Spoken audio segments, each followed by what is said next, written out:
Today, we're going to be taking a look at some of the most intense FNAF fan games ever created. From non-stop action to relentless nights that barely give you a chance to breathe, these games keep the pressure on from beginning to end. Some of these are so exhilarating that your heart never gets the chance to slow down, so let's dive into them. Asset dumping. The art of using random art from around the internet as all of your assets in a game. Seen with games like Getting Over It, Yandere Simulator, and plenty more. Five Nights at Freddy's games have their fair share of asset dumping as well. Five Nights at Wario's, One Night at Chica's Magic Rainbow, and of course, the very popular One Night at Frogger's. Usually seen as a very lazy way of creating art for your game, mainly because the creator isn't actually creating any art at all, but not all asset dumps are bad, and in its own way, they're an art form themselves, if you can build your environments properly. The game we'll be covering today is an asset dump fan game, and it's honestly become my favorite I've ever played. Today, we'll be talking about Late Shift at Nintendo World, the most stressful FNAF game I've ever played. Strap in, because I promise you, despite what it looks like, there's so much to talk about. So let's drag our balls into Night 1. Night 1, where it all begins, and where you might already become overwhelmed by the amount of possible things this game is about to throw at you. To start, I love the visual style of this game. While yes, it is just the typical asset dump, there are so many references stuffed into this game, it's amazing. And on top of that, the space in each room and camera is filled up so nicely. It's cluttered, but not so much so to the point that my eyes melt out of my skull. Anyways, before we start talking about the whopping 3 threats this night introduces, let's talk about the tools at our disposal and the locations we can travel to. Locations? What does that mean, Dexter? Well, a location is a place you can go, you fucking moron. The first location is obviously your office. You'll see you have a large hallway in front of you, and of course, your cameras. Your cameras are pretty basic, except for the fact that they're dark as fuck. So we've been equipped with a camera flashlight. The way this flashlight works really makes me want to smother an owl. Every time you use it, only certain cameras will be lit up, since some cameras are outside where the flashlight doesn't reach. The camera light will only stay on for so long before shutting off, and making you wait for a cooldown to be able to turn it on again. Thankfully, the cameras aren't completely pitch black, so my balls get to stay attached to my body for another day. Now, let's talk about the second area you can go to, the outside fence area. Turning around, you'll find a large electric fence. You can tell it's an electric fence because it tells you so, which is very kind. You can hold down a button to charge up the electric fence, and when it charges, the fence will be shocked. Pretty sure that's not how an electric fence works, but to each their own, I suppose. And finally, the last place you can travel is the back shed. The only thing you can do here is hold the door to lock it. While that may seem a bit eerie and intimidating, you'd be right. It really is. But worry not, I'll cover why this place is so important in a little bit. With all of that out of the way, we can talk about the 3 threats this night introduces. Let's start with the main attraction himself, Mario. Mario is disgusting. Literally, look at this model. What the fuck is this thing? Ew. Dude, that thing is fucking nasty. Anyways, now that we're done pointing and laughing at him, what does he do? Mario will work his way to your office through 3 cameras. On each of these cameras, above your light button, you'll notice a music button also appears. If you ever see Mario on one of these cameras, simply press the music button and he will be pushed back 1 camera. Note that he won't be pushed all the way back to his starting camera. So if he travels through multiple cameras, you'll have to follow the cameras pushing him back 1 by 1. Very simple character. As long as you're constantly watching him, which you probably will be, he really shouldn't be an issue. The second threat this night introduces is Mario's taller, skinnier, and much more fuckable brother, Luigi. I'd let his mustache tickle my taint. What? Anyways, Luigi makes use of that spooky little back shed we were talking about earlier. Luigi will appear on camera 9, which connects directly to the hallway in front of your office. You will need to constantly watch camera 9 for when Luigi appears, and once he disappears from camera 9, then you will know he's in your hallway. Something else you'll notice is that you'll never actually see Luigi in your hallway, and there's no camera for the hallway either, and he won't actually appear in the office as well. So you really need to be paying attention.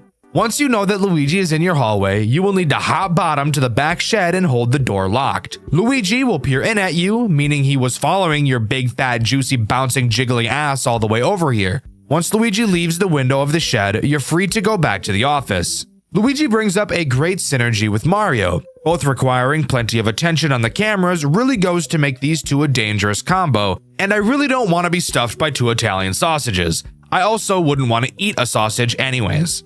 Oh! Oh! Whoa. Whoa. Whoa. That's cool.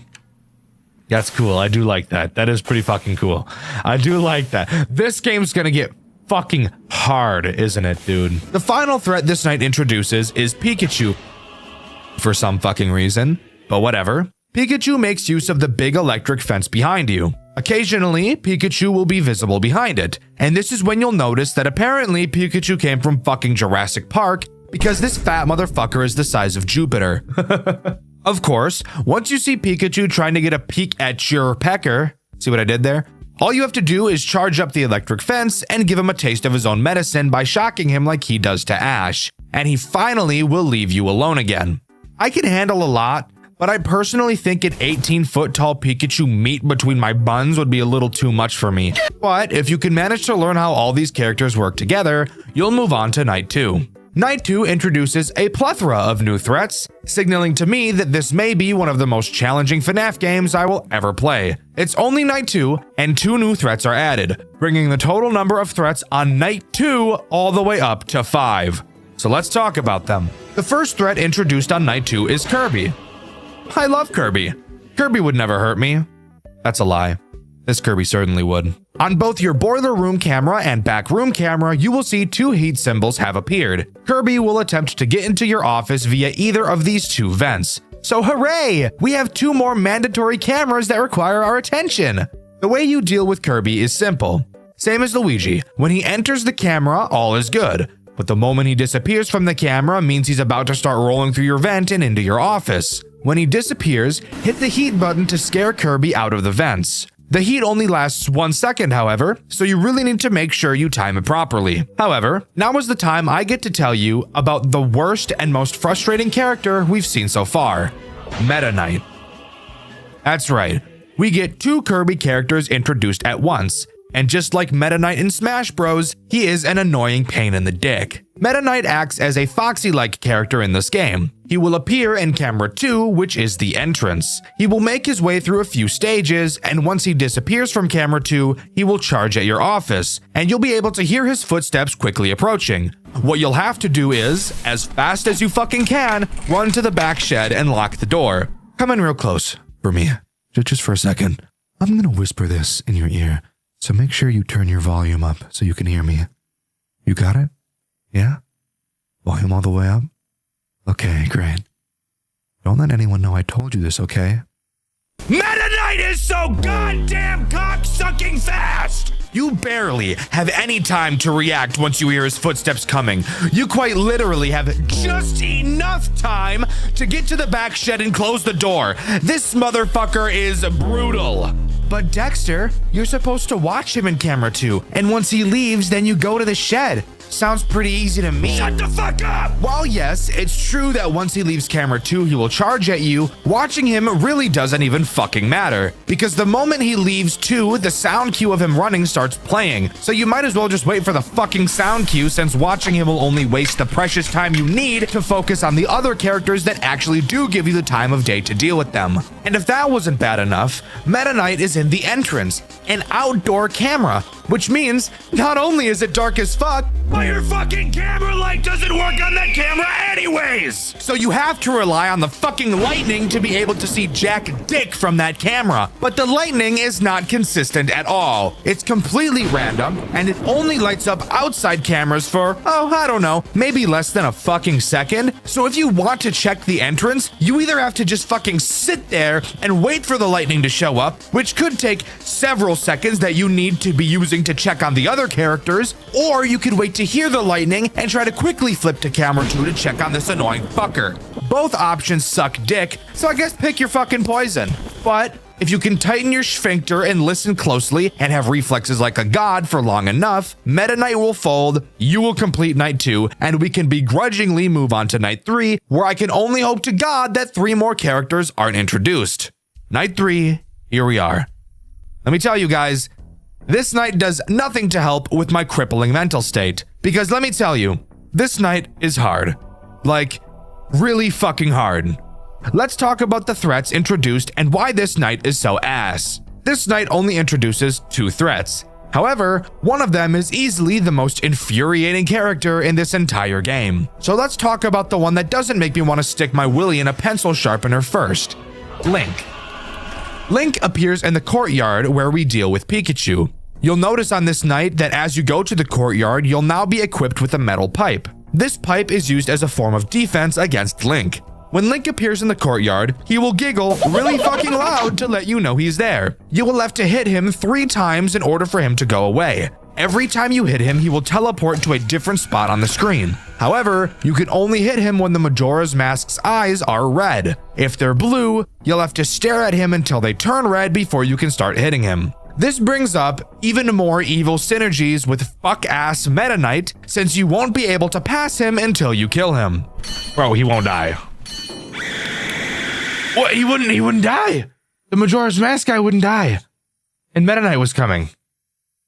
What was I supposed to do? Now, let's talk about one of the worst and most stressful characters known to mankind, Ness. On night 3, you'll notice in the shed that we now have a new addition of a fuse box. However, you'll notice that this fuse box only has 1 fuse, but there are 3 places for a fuse to go. You can freely move this fuse from one slot to another, but what does this fuse actually control? Well, on 3 cameras on the map that connect to the hallway in front of your office, there is a fire alarm in each of them. However, the button for the fire alarm will only appear on the camera that is adjacent to whichever slot in the fuse box holds the fuse. So if your fuse is in slot B, then camera 9 will have the smoke alarm button on the cameras. Ness will appear in any of these 3 possible cameras. When he appears on one of them, you will have to play the smoke alarm to scare him away. Yes, this means that if your fuse is in slot B and you see Ness on camera 11, you will have to quickly run all the way to the back shed and switch the fuse to slot C, then run all the way back and hope you were fast enough to play the smoke alarm in time. And you want to hear the best part? Ness blends in with the background while the lights are off better than any other character in this entire fucking game. So have fun being able to find him. He also really likes to hide on the side of the cameras, so you'll have to spend even more time slowly panning the 3 cameras he can be in back and forth to really be able to tell if he's in one of them. Easily the character I died to the most, which you can see over on my second channel, Dexter Black. I think I'm willing to say I hate Ness more than Meta Knight, honestly, but it's really, really close. Fuck Ness, he's a bitch. Night 4. Holy shit. I did not think they could make it any worse. And that's exactly what they did. Night 4 adds 3 new characters. Yes, I'm serious. They added 3 more fucking characters to this game, bringing the total up to like fucking, I don't know, 12? I'm not keeping track anymore. This is just insane. Before we start talking about the threats, Juniper, the phone girl, told us that there's an investigation going on. She doesn't tell us what it's about though, just says that the park might close soon for a while. She also does mention that some of the characters are starting to attack patrons during the day, so that bodes great for what they're going to do to us tonight. Speaking of, who are they? Well, let's talk about the smallest problem this night introduces, Fox Puppet. But it's really just fucking Star Fox. Star Fox has a chance to appear in the courtyard behind the fence. However, he is not a fan of being shocked by it, so if you electrocute him, he's gonna dive into your butt. Get it? Because foxes do that thing where they jump really high and dive, but he's diving into your... You get it, fuck me. When he's at your fence, all you have to do is spam your flashlight at him and he'll go away. Really not a big deal at all, and honestly, the amount of time you have to flash him is pretty forgiving. And you can even go to the back shed while he's standing there if you really want to, so in all honesty, he's not that bad. However, the next fuckhead we'll have to talk about is a pain in the dick, Captain Olimar. I'm pretty sure is who this is, at least. He will appear in the hallway in your office with 2 sets of eyes. I mention his eyes because they're very important to his attack. On night 4, a thermostat will become present in your back shed, and he directly correlates with this thermostat. When you hear him enter your office, which is signaled by some footsteps, you will have to look at his eyes. If both sets of eyes are red, you will have to run to the back shed and set the thermostat to hot. If they're both blue, set it to cold, and if one set is blue and the other set are red, then set the thermostat to mixed. After a few seconds, Olimar should go away. I don't think I need to explain why this is so horseshit to deal with, especially considering the amount of characters that require so much attention, so I'm not even gonna bring it up. Just know that I'm on the verge of peeling my foreskin like a banana. The final threat this night introduces, which yes, in case you forgot, there is still another threat to throw on top of all this bullshit, is Samus. Samus will enter your office through your hallway on either side. The cameras in which she will try to enter from will now be equipped with a lock button. They're not toggleable and must be held to hold the gutters shut. When you see Samus in either of these cameras, simply hold the lock button shut for a few seconds and she'll run away. Ironically enough, even with all of these threats active, Ness is still the character that has caused me the most suffering throughout this game. He is easily the most frustrating threat of all time. I've also died to Luigi a decent handful of times at this point, just because of how easy it is to forget about him. There is surely no way this game can get any harder. Right? It got harder, so let's talk about it. The phone call from Juniper on this night has her talking about how I shouldn't come to work tomorrow and that I'm stupid for clocking in today. That we agree on. I'm not really sure why I'm here. Apparently things are getting super dangerous, so that's awesome. There's a new threat on this night who doesn't like bright lights, so Juniper said she's changed out our camera lights. Great! Hopefully they're better now. They're worse. Oh, so very worse than they were before. Now, instead of having the brightness on the cameras for a few seconds and having a long recharge time, we now have less than a second flash of light and we get a faster recharge time. This is worse in every single conceivable way possible. Dude, this new flashlight thing, fuck this. Oh my god. What is this guy gonna look like, dude? Fuck me. I personally think that a great deal of this game's difficulty comes from it being difficult to see and track the characters. I'm not saying that's a bad thing, by the way. I know the retards over on Reddit like to misconstrue every single point I've ever made. No, I think it's cool that finding the characters is a challenge. However, now only having this small flash of light makes it so fucking much more AIDS-ridden to be able to do so. So, why on earth was our camera light downgraded this badly? Well, to deal with the one new threat this night introduces. Mario. Dexter? Mario was already introduced on night 1. Did you already forget? No, dear viewer. I did not forget that. There are just 2 fucking Marios now. Why not? Fuck it, right? Why not add another existing Nintendo character? Why Mario again? I have no fucking idea. I don't really understand the thought process here, but we're just gonna shut our fucking mouths and roll with it. This Mario is easily the most stress-inducing character we've seen so far. More stressful than Ness, more stressful than Meta Knight. Occasionally, throughout this night, you'll hear Mario say, Wahoo. And that just means bad news for you. Do you want to take a solid guess as to what you have to do when you hear this sound cue? Go on, go ahead. Guess for me. I've not really complained about any of the mechanics introduced so far, as I feel each of them are pretty unique and offer something of substance to the gameplay loop. So come on, tell me what you think this game is about to do to me. Come here, come here, come here, come here, guess, you piece of shit, guess what this game did to me. You have to go find Mario on one of the cameras at random and flash him with your light. I'll find them on the camera mechanic again! How many videos in a row have we had this on this channel? I don't think there's ever been a video where this dog shit cock-sucking mechanic wasn't present! And that's not all. No.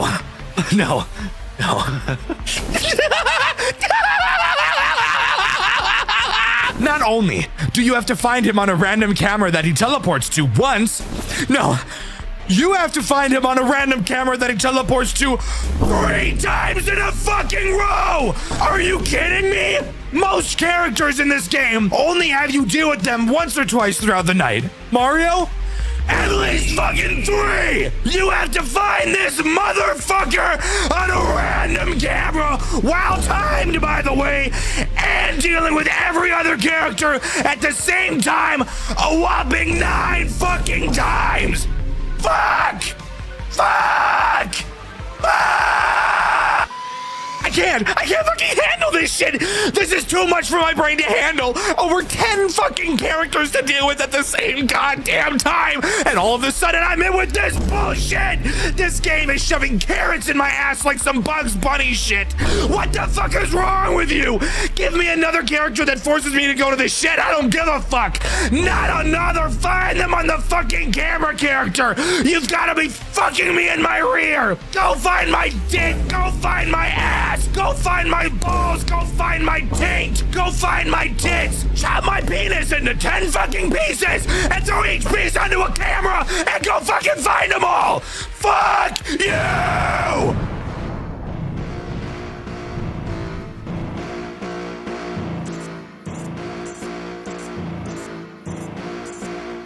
Nintendo, no, you ain't gonna stop me when I get it going. I ain't gonna slow, no, curtains ain't closing. Pouring all the salt, keep the insults flowing. Light up all the incense, come before the storm. Gather in the Smash Bros army like a swarm. Find them on the cameras, nothing but the norm. Cause another crash out, dog, I'm getting bored. Said, dog, I'm getting bored with you. I'm warning you, you don't really wanna start another war, do you? I don't know who's been around here misinforming you. When you fuck with Dexter, what the horn's pouring at you. Up first, Mario is on the chopping block. The fat fuck plumber getting nothing on his cock. His bitch is locked up with a laser, dropping cheeks on his rock hard fucking penis round the clock. God damn, it's fucking embarrassing. Her hair's in a bun and he's burying himself in her and she's having fun and he's getting his cum and her sending videos of him fucking her. Check your messages and see. I'll get her home when I'm done with her. Daisy's with him too, Luigi don't know the truth. He's staring at the video, skin white like King Boo. Does he dare to check another? No, it ain't true. Check your Snapchat, bro, she's saying he's bigger than you. Damn! I dumb bitch, I've been locked in on like Samus and that other bitch, Mega Man. Link on my shit, I could knock you with both hands. Make your head spin, do a dance on your can. Pikachu, flash a light at Pikachu. You behind the fence, I charge it up and thunderbolt you. Now you fried up, but we still got another hoe to boot. Star Fox turn, flash, epilepsy. Ooh! You get a seizure, Kirby in my heater. Blast his ass into the fucking ether. Samus back, her ass so fat I need her. Call her lowest way, she grip my Peter.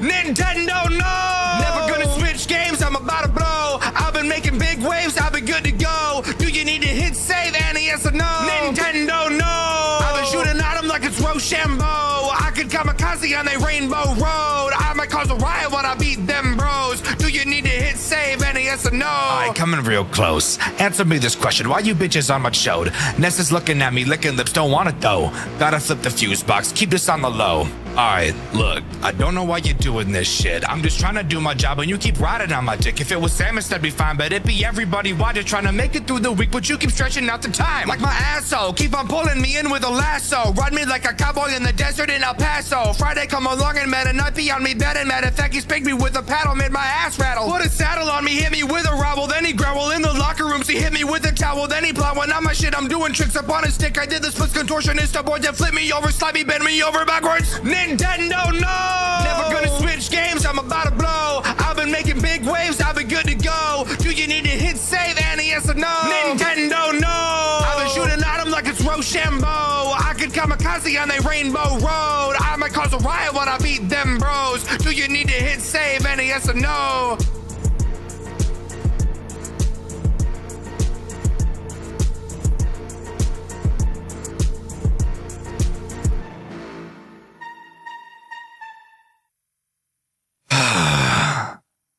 Well, glad I got all that out of my system. With that, we can move on to night 6 and talk about something that actually doesn't make me want to kill myself. However, it does still lay a lot on you. Loading into night 6, you'll see we're no longer in the office and we are now actually in a fucking bunker. How did we get here? I have no idea, but that doesn't really matter. What does matter, however, are the new tools at our disposal.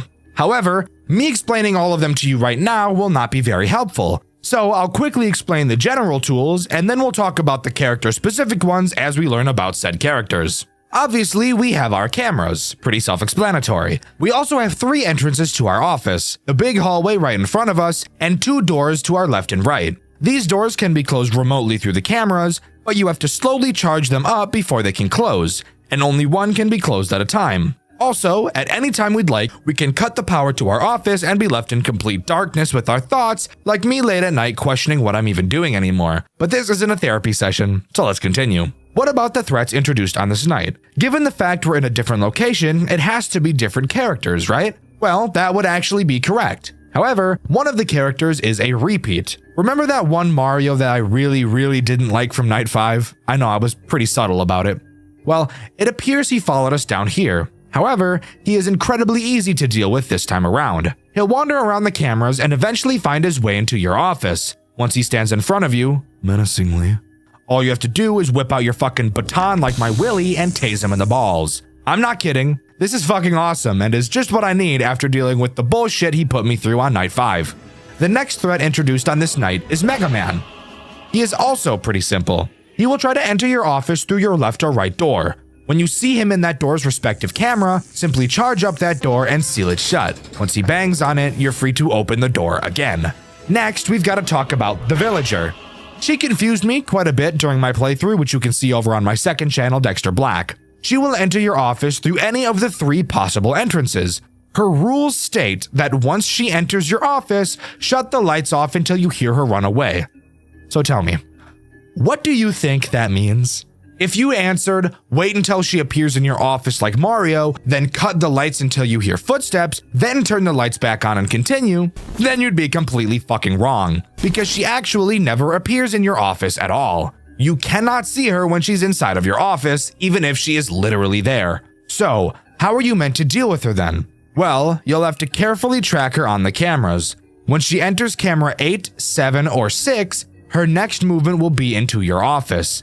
So, if you see her on one of those cameras and then don't see her anymore, that means she's currently in your office and you need to cut the lights. The best part? If you have the left door closed and she goes to camera 6, indicating that she will be entering your office through the left door, even if it's closed like we've already established, she'll still be able to enter your office through that door. Isn't that just amazing?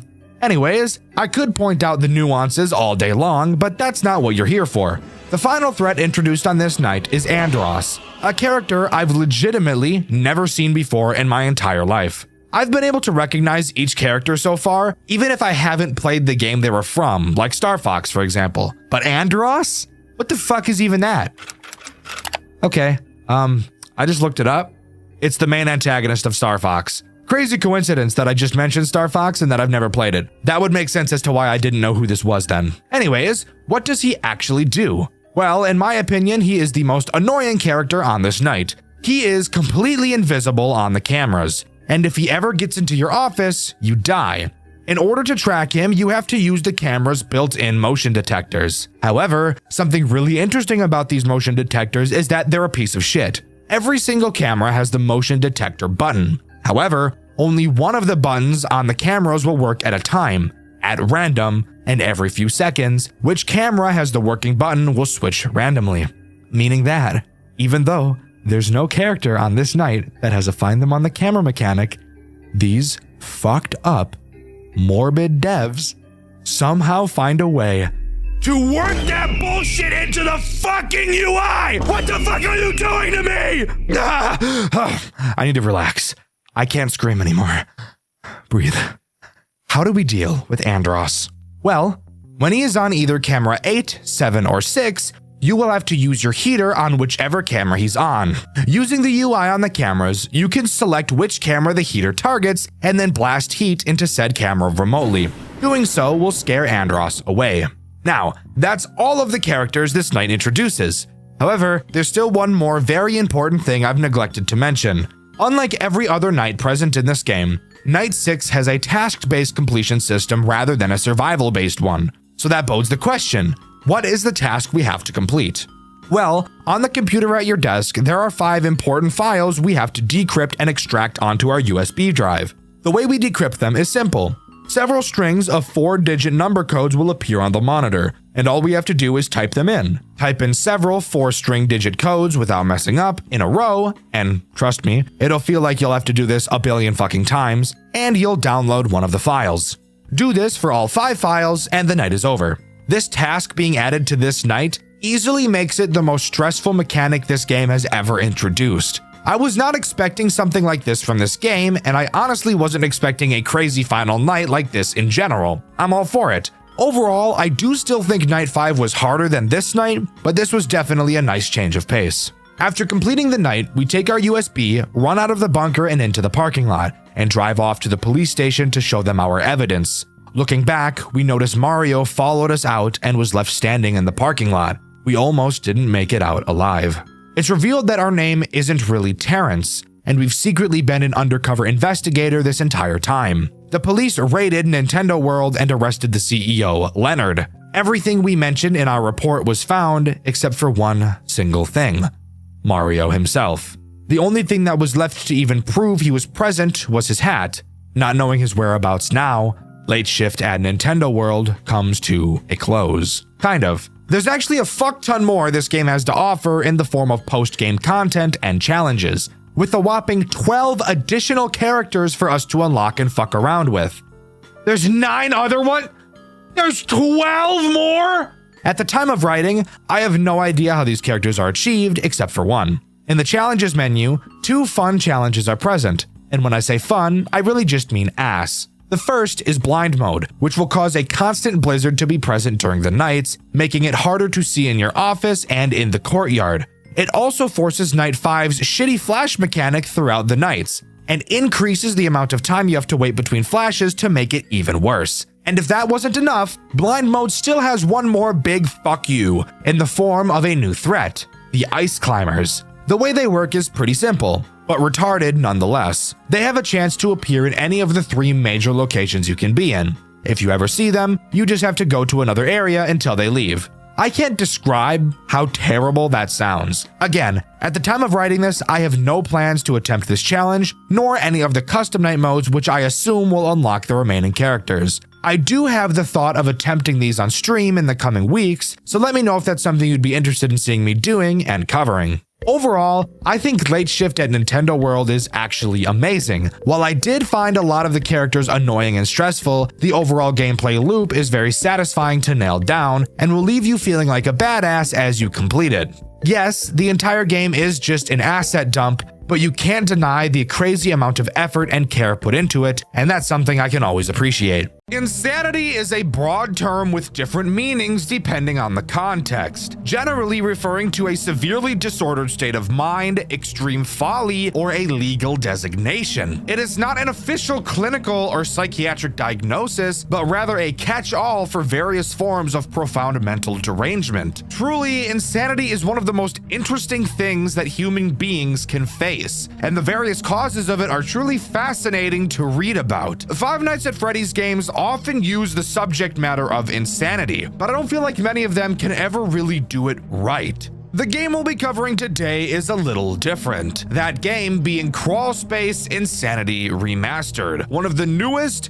coolest, and most challenging FNAF fan games the community has ever seen. We're going to be diving into every single corner of this game's mechanics, storyline, and piecing together everything you need to know. So join me today as we dive into the long-awaited video of Crawl Space Insanity Remastered. All right. I'm not at all ready to start talking about this game. As I'm writing this part of the script, it is currently 6:34 p.m. May 28th of 2026. Throughout this video, I will update you on the progress so you can get a small window of understanding of how much this game has destroyed me. The game opens to a nice prelude, and already I'm upset as this brings up a pet peeve I notice in a lot of games, not just FNAF. For some reason, the subtitles are on the bottom of the screen during the prelude. While that is totally normal for subtitles, when there's nothing to look at in the middle of the screen and it's just this fucking spiral pattern, then move the subtitles to the middle so that it takes up more dead space. I just really hate how this looks. I know it's a nitpick and it doesn't matter at all. But anyways, the prelude reads as follows.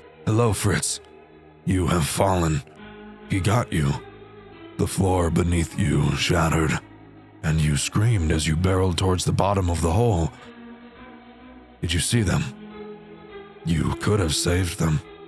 I will make sure you never forget that, and you will make sure to stay alive the best you can. That's all you will do, and that's all that needs to be done. That's all. For now, you live in the hole.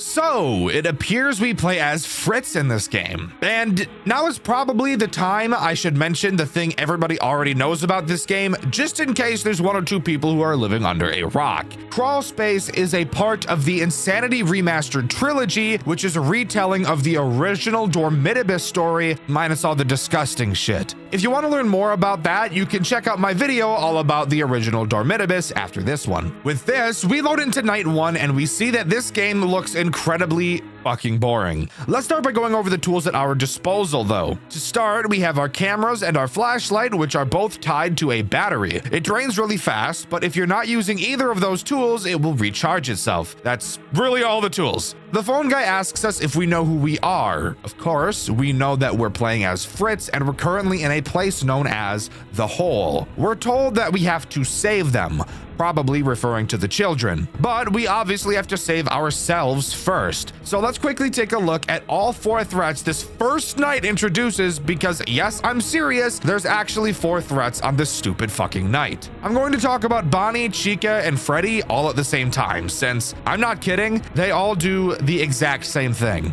Yes, I'm serious. Each of them will try to approach you via the giant hallway in front of you. If they ever appear, just pull your camera up to hide from them until they go away. That's literally it. Foxy is somehow even easier. When you see him in the hallway, just flash your light at him like FNAF 2 and he'll go away. Yep, that's it. This is boring as fuck, but I'm willing to bet that you already know exactly why it's boring as fuck, and if you don't, then get ready for something crazy. Once the night hits 2 a.m., this happens.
Yep, that's right. The prelude actually includes a fake night 1 and we're booted to the real title screen. You didn't really think I was about to talk about a game with a loop that boring, did you? I would never do that. All right, let's get into the real nightmare that is this godforsaken game. Jumping into the actual night, there is already a lot to go over, so I'm going to try to break it down as best I can while making it as easy to understand as possible, because there really is a lot to learn here. Let's start by talking about the phone call. Phone guy tells us about Bonnie, who we'll talk about in a second, and flipping. I will mention what flipping means later. This game uses 2 systems, sanity and stability. Throughout the night, your stability will decrease. You'll notice that your sanity never decreases and actually stays full the entire night. How do you increase your stability? Well, that's where this game introduces flipping. Its central mechanic that is actually so fucking AIDS, it actually made me question whether or not I was actually going to make a video on this. When you flip, it quite literally inverts your entire monitor so that everything is backwards.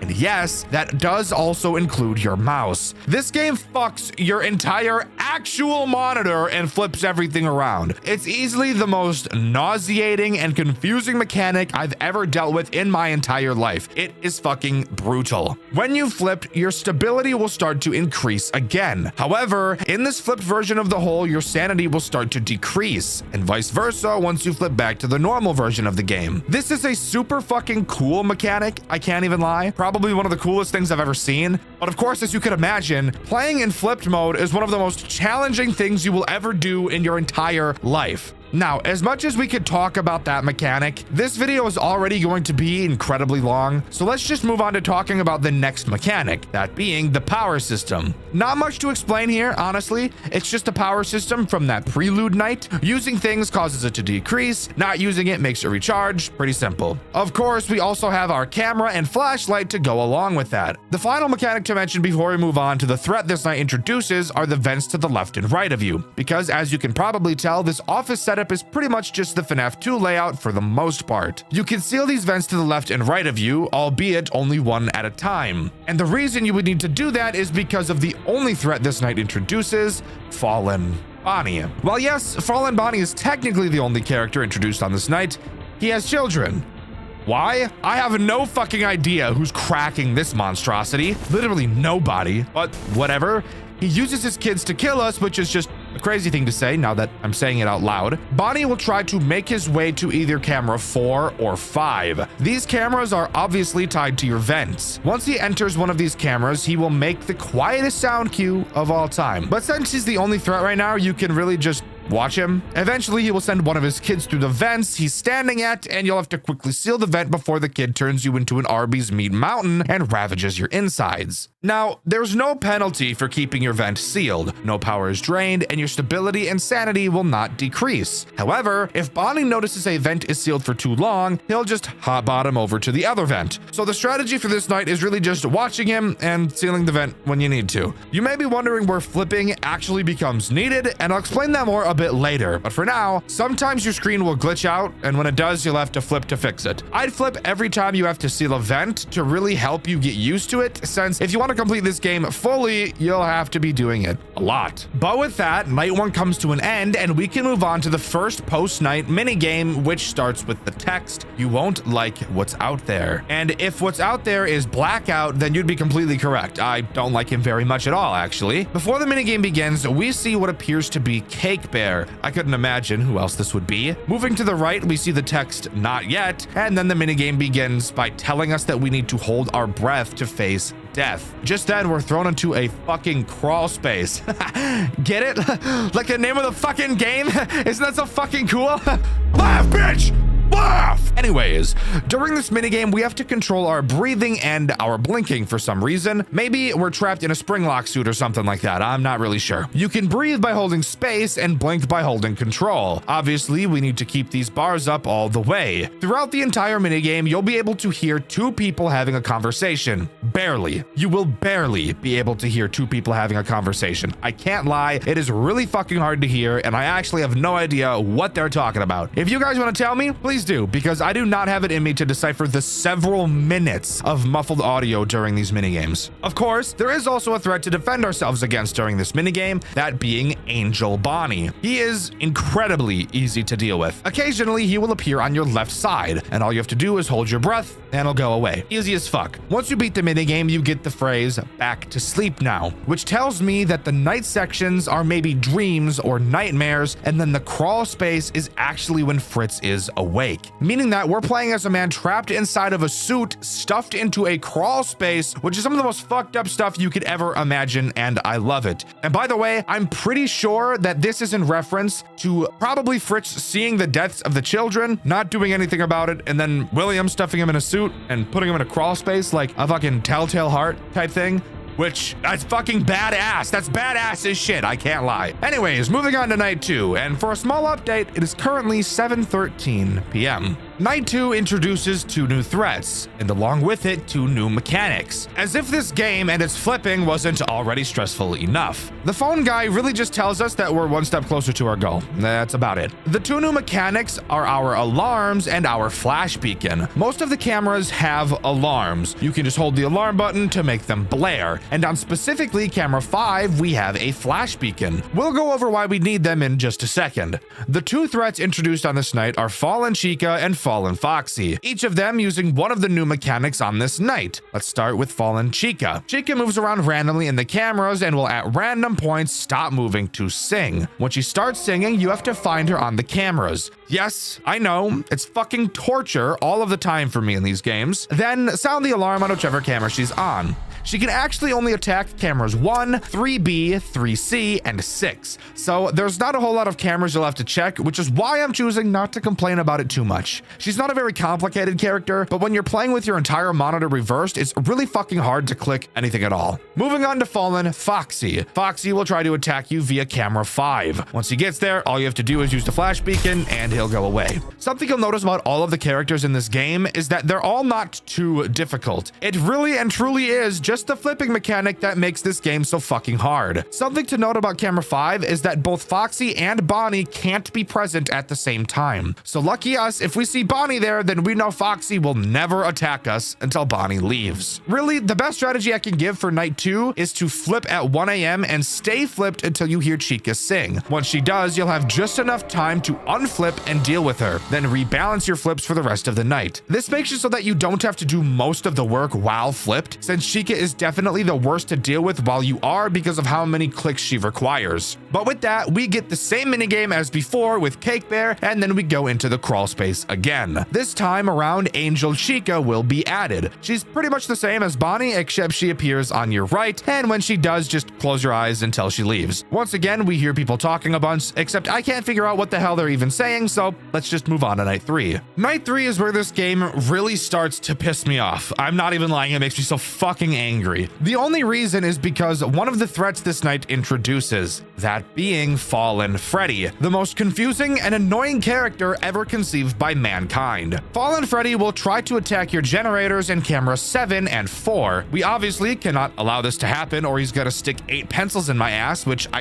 really don't want. Once he enters one of those cameras, an alarm sound will play. When you open the cameras, you'll see a wire task from Among Us. I'm completely serious, but you shouldn't do the puzzle right away. No. Instead, what you need to do is find Freddy on either camera 7 or 4, then check to see if he's wearing his top hat. If he is wearing it, then you need to complete the task. However, if he isn't wearing his hat, then you need to complete the task incorrectly. I'm not fucking joking. What the hell kind of mechanic is that? That's like the most retarded shit I've ever heard of in my entire life. Now, Fallen Freddy is really annoying, but he's somehow nowhere near as annoying as someone else will be talking about in a little bit. Because this night also introduces another new threat, that being Fallen Puppet. Fallen Puppet will randomly show up inside of your office. When he does, you'll need to quickly waste all of your power. The fastest way to do this is by using your flash beacon, since it empties it immediately. So overall, it's really easy to deal with. However, as you could imagine, you don't really want to be wasting all of your power. And that's because of what I'm about to tell you. Because we're about to talk about how this game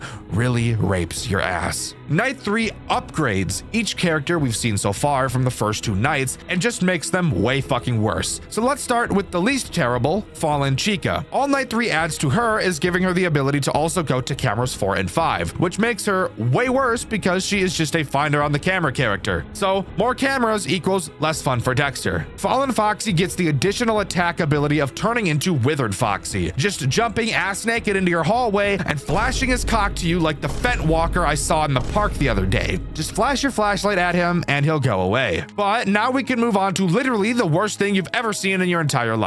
Fallen Bonnie and his stupid fucking kids. For some reason, they also give Bonnie the ability to turn into Withered Foxy. However, he doesn't require you to flash your light at him. You'll never in a million fucking years guess what you have to do to stop him. Here, I'll even give you a multiple choice. When Fallen Foxy enters your hallway, do you have to A, hold your flashlight on him until you run out of power, then wait for the power to turn back on and then flip? B, flip the screen and turn the desk fan off? C, use the alarm on camera 4 or 5 to drag him there and then deal with him normally? Or D, find all 3 of his children that randomly appear on the cameras before he rails you? If you said D, then congrats, you picked the option that would have made me quit the game. No, thank God it's not that. But for anybody who said B, flip the screen and then turn off the desk fan, you'd be completely right because that's actually what you have to do.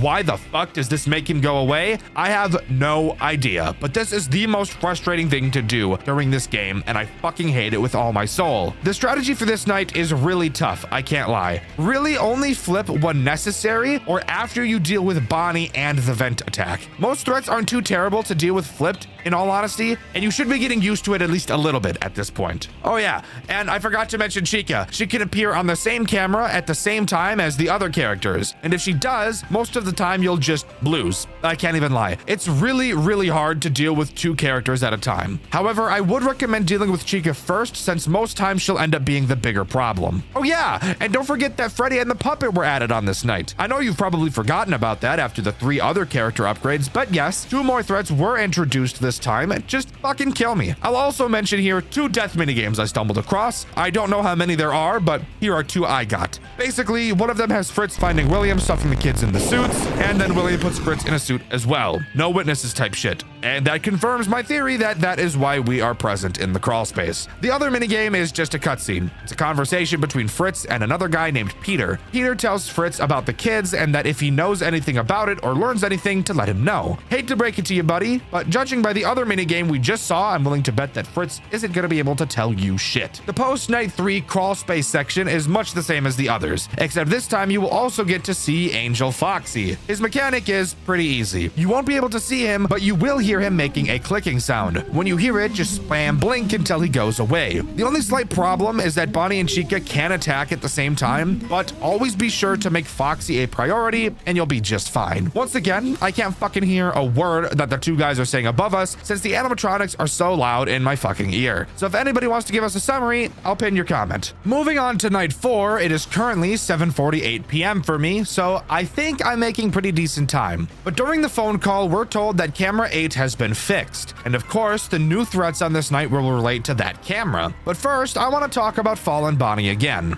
Why do I want to do that? Well, he's been given yet another fucking mechanic for some reason. And the best part is that the phone guy doesn't tell you about it, which is just really cool. It's literally the same as his hallway mechanic, except this time he'll appear directly in front of you, which I will admit did scare the shit out of me the first time I saw it. Anyways, on to the new threats this night introduces, because yes, even though this game has already turned into a clusterfuck, it is adding even more to our plate. And the first to talk about is Fallen Spring Bonnie. Spring Bonnie is pretty easy. Probably the easiest character in the entire game. He is who is in camera 8, and throughout the night, he's just gonna try to stand up. If he does, then it's GG and you fucking lose. So sound the alarm on his camera and he'll sit back down. Pretty much he's just a music box, because of course this game had to add one of those. Now let's move on to probably the worst character on Earth, who was just behind Bonnie, in my opinion, Fallen Fredbear. Because the DeviantArt names haven't gotten cringe enough yet. Fredbear wants to attack you through your hall, and he's really good at it. Because unlike every other character in this game,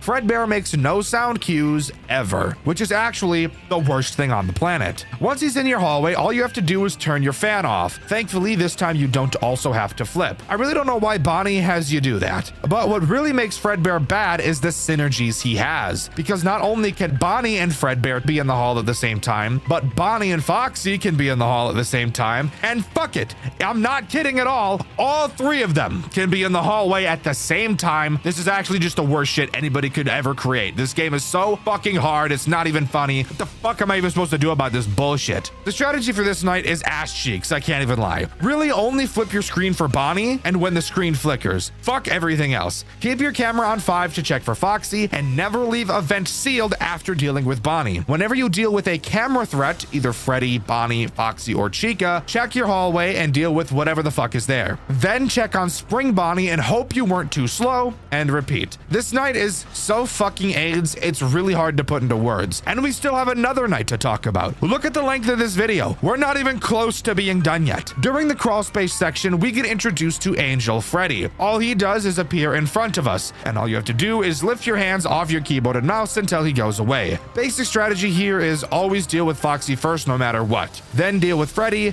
then deal with Bonnie and Chica. Crawl space sections are pretty simple. There's not much to talk about, so let's just move on to night 5. Night 5 is literally just fucking chaos. All of the characters' AI are turned up to the fucking moon. I spent so much time on this night, it's not even funny. Probably one of the most challenging nights I've ever completed from any FNAF game ever, and I'm not even lying. But once we reach 4 a.m. is where this night gets interesting. At 4 a.m. a new threat appears and all of the other characters deactivate. This threat is Yellow Bear, and let's just say he wants that juicy booty badly.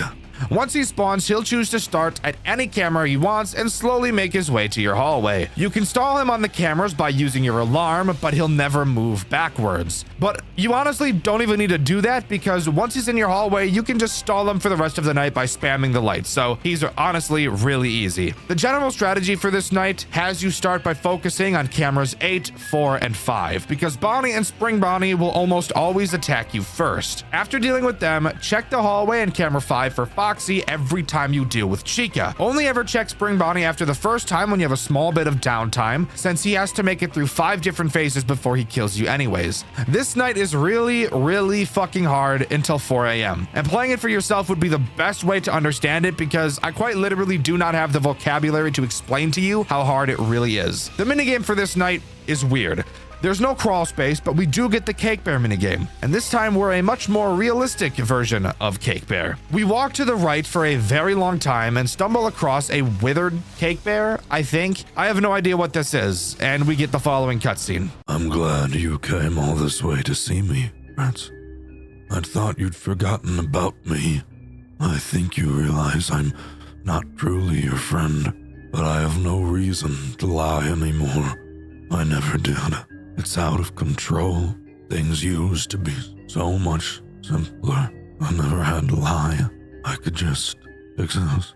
Now look at what I've gone and done. Inviting her and trusting her to respect what I've wanted, what I've already done. If they're a human being, a human conscience, they can never be truly trusted. I guess you already understand that. After what that man did to you, you were destined to die for so long. We've been destined to die. We were all just waiting for it. We weren't even excited. We weren't scared. We just, no, aren't you tired of this? Hasn't it gotten old? It feels like it's been an eternity. We're worn. How much longer are we going to be pushed around? Fall back onto monotony. It's better than piling on to this abomination and seeing that it crashes. Return to your old life. Kill the story. Escape. Now, while that was weird, what we're about to see gets even fucking weirder. After completing the game, if you click load game, you'll see the words free yourself, and you'll be brought to a Pong minigame where you have to defend a fan from a bunch of whatever the fuck. I have no idea what I'm doing right now. This reminds me of the random Undertale fight from Midnight at Star Stage. After you complete this minigame, we move on to truly the most insane shit of all fucking time. So let's start by saying that this game has 3 endings. What we just saw was the first ending, and now we're going to talk about the last 2. And if you look at the length of this video, you'll be able to tell that we're still going to be here a while. It is currently 8:30 p.m. for me while scripting, so let's lock in. Right here starts the boss fight against the Star, and it's split up into 3 different acts. So let's start with Act 1, which has us inside of the crawl space, and the only threat is obviously the Star itself, and it has 2 forms of attack. The first has him appear on either our left or right side. You will have to spam click on his nose to make him go away. Before, I could argue that the retarded mechanics in this game were because I thought the night sections were nightmares, so it didn't have to make sense, but I'm pretty certain we're completely conscious during these crawl space sections, so I have no defense for why this makes any sense, because it really just fucking doesn't. His second attack will have him say 4 random numbers. You just have to type those numbers on your keyboard for some reason, and that'll make him go away. Alright, now this really just makes no sense, because what could our character even be doing that would have anything to do with the number pad? Fuck it, whatever. Let's just move on to Act 2. Act 2 has more than just the Star boss, and something really weird about this act is that one of the other threats actually calls you and tells you how to deal with himself and the other characters, which I just found super weird. In Act 2, we move from the crawl space to another area called the Deep Zero. There are 3 threats to deal with, and thankfully they're all pretty simple. We have 2 important tools to talk about: the flashlight, which is obvious, and the top panel. Inside of the top panel, we can use a kill switch and something called revitalize, which I'm honestly not too sure the meaning of. The kill switch just cuts the power for a little bit, essentially what you do with the puppet in the main nights. Revitalization fixes distortion when your screen is flipped, because yes, that's still a central mechanic at this point of the game. Silly me, I thought I would have escaped it by now, but I guess God just hates me. Let's start by talking about the threats this act introduces. Starting with Insanity, who is the guy that called us. This guy is literally just the Wither from Minecraft. And yes, he does have an actual human skull, which I do think is pretty cool, I can't even lie. Insanity appears in your left hall with a sound cue, and he himself will never kill you. However, he will disorient you really badly. If you just use the kill switch, then he'll piss off. No real problem here. Again, the characters in this act aren't that bad. Prelude is the next threat, and I really don't know why they gave him that name. It's literally just Freddy. He moves through the cameras with a sound cue to your hallway. You will have to make sure you never look at him on the cameras. I'm not really sure why, but yeah, just don't look at him. Once he gets to your hallway, just use the kill switch, and it's easy. The star is obviously the final threat in this act, and he has two ways to attack you. He will stay on camera 10 for the entire night. His first attack has him appear in your office, dwarking in your face. All you have to do is hit the kill switch, and it'll go away. The second attack has him yell a random number for some reason, and then you'll have to go to that number's camera and stare at him. If you click the wrong camera, you die immediately, so you can't just spam through the cameras until you find him. You need to make sure you're listening,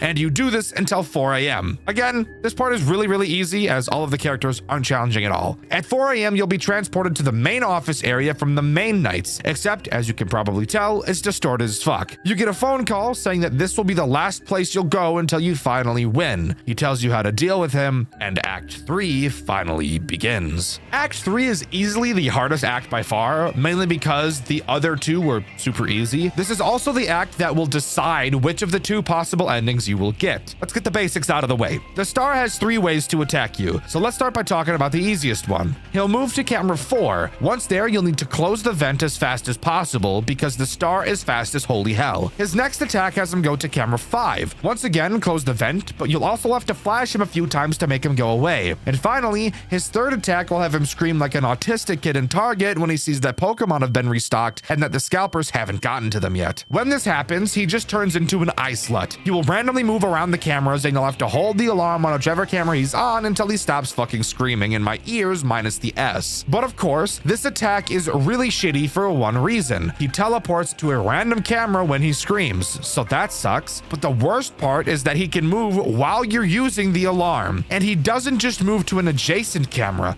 No, he teleports to any fucking camera he damn well pleases. Are you fucking kidding me? I'm so sick of these bullshit ass, fuck ass mechanics. Please just kill me already. I could get really mad and scream about this for the next 10 minutes, but I'm gonna be the bigger person and choose not to. Once you complete this final act, you will get the option to either lose your sanity or lose your stability, and whichever you choose will determine your ending. If you choose to lose your sanity, people reveal the crawl space and find Fritz inside of the cake bear suit.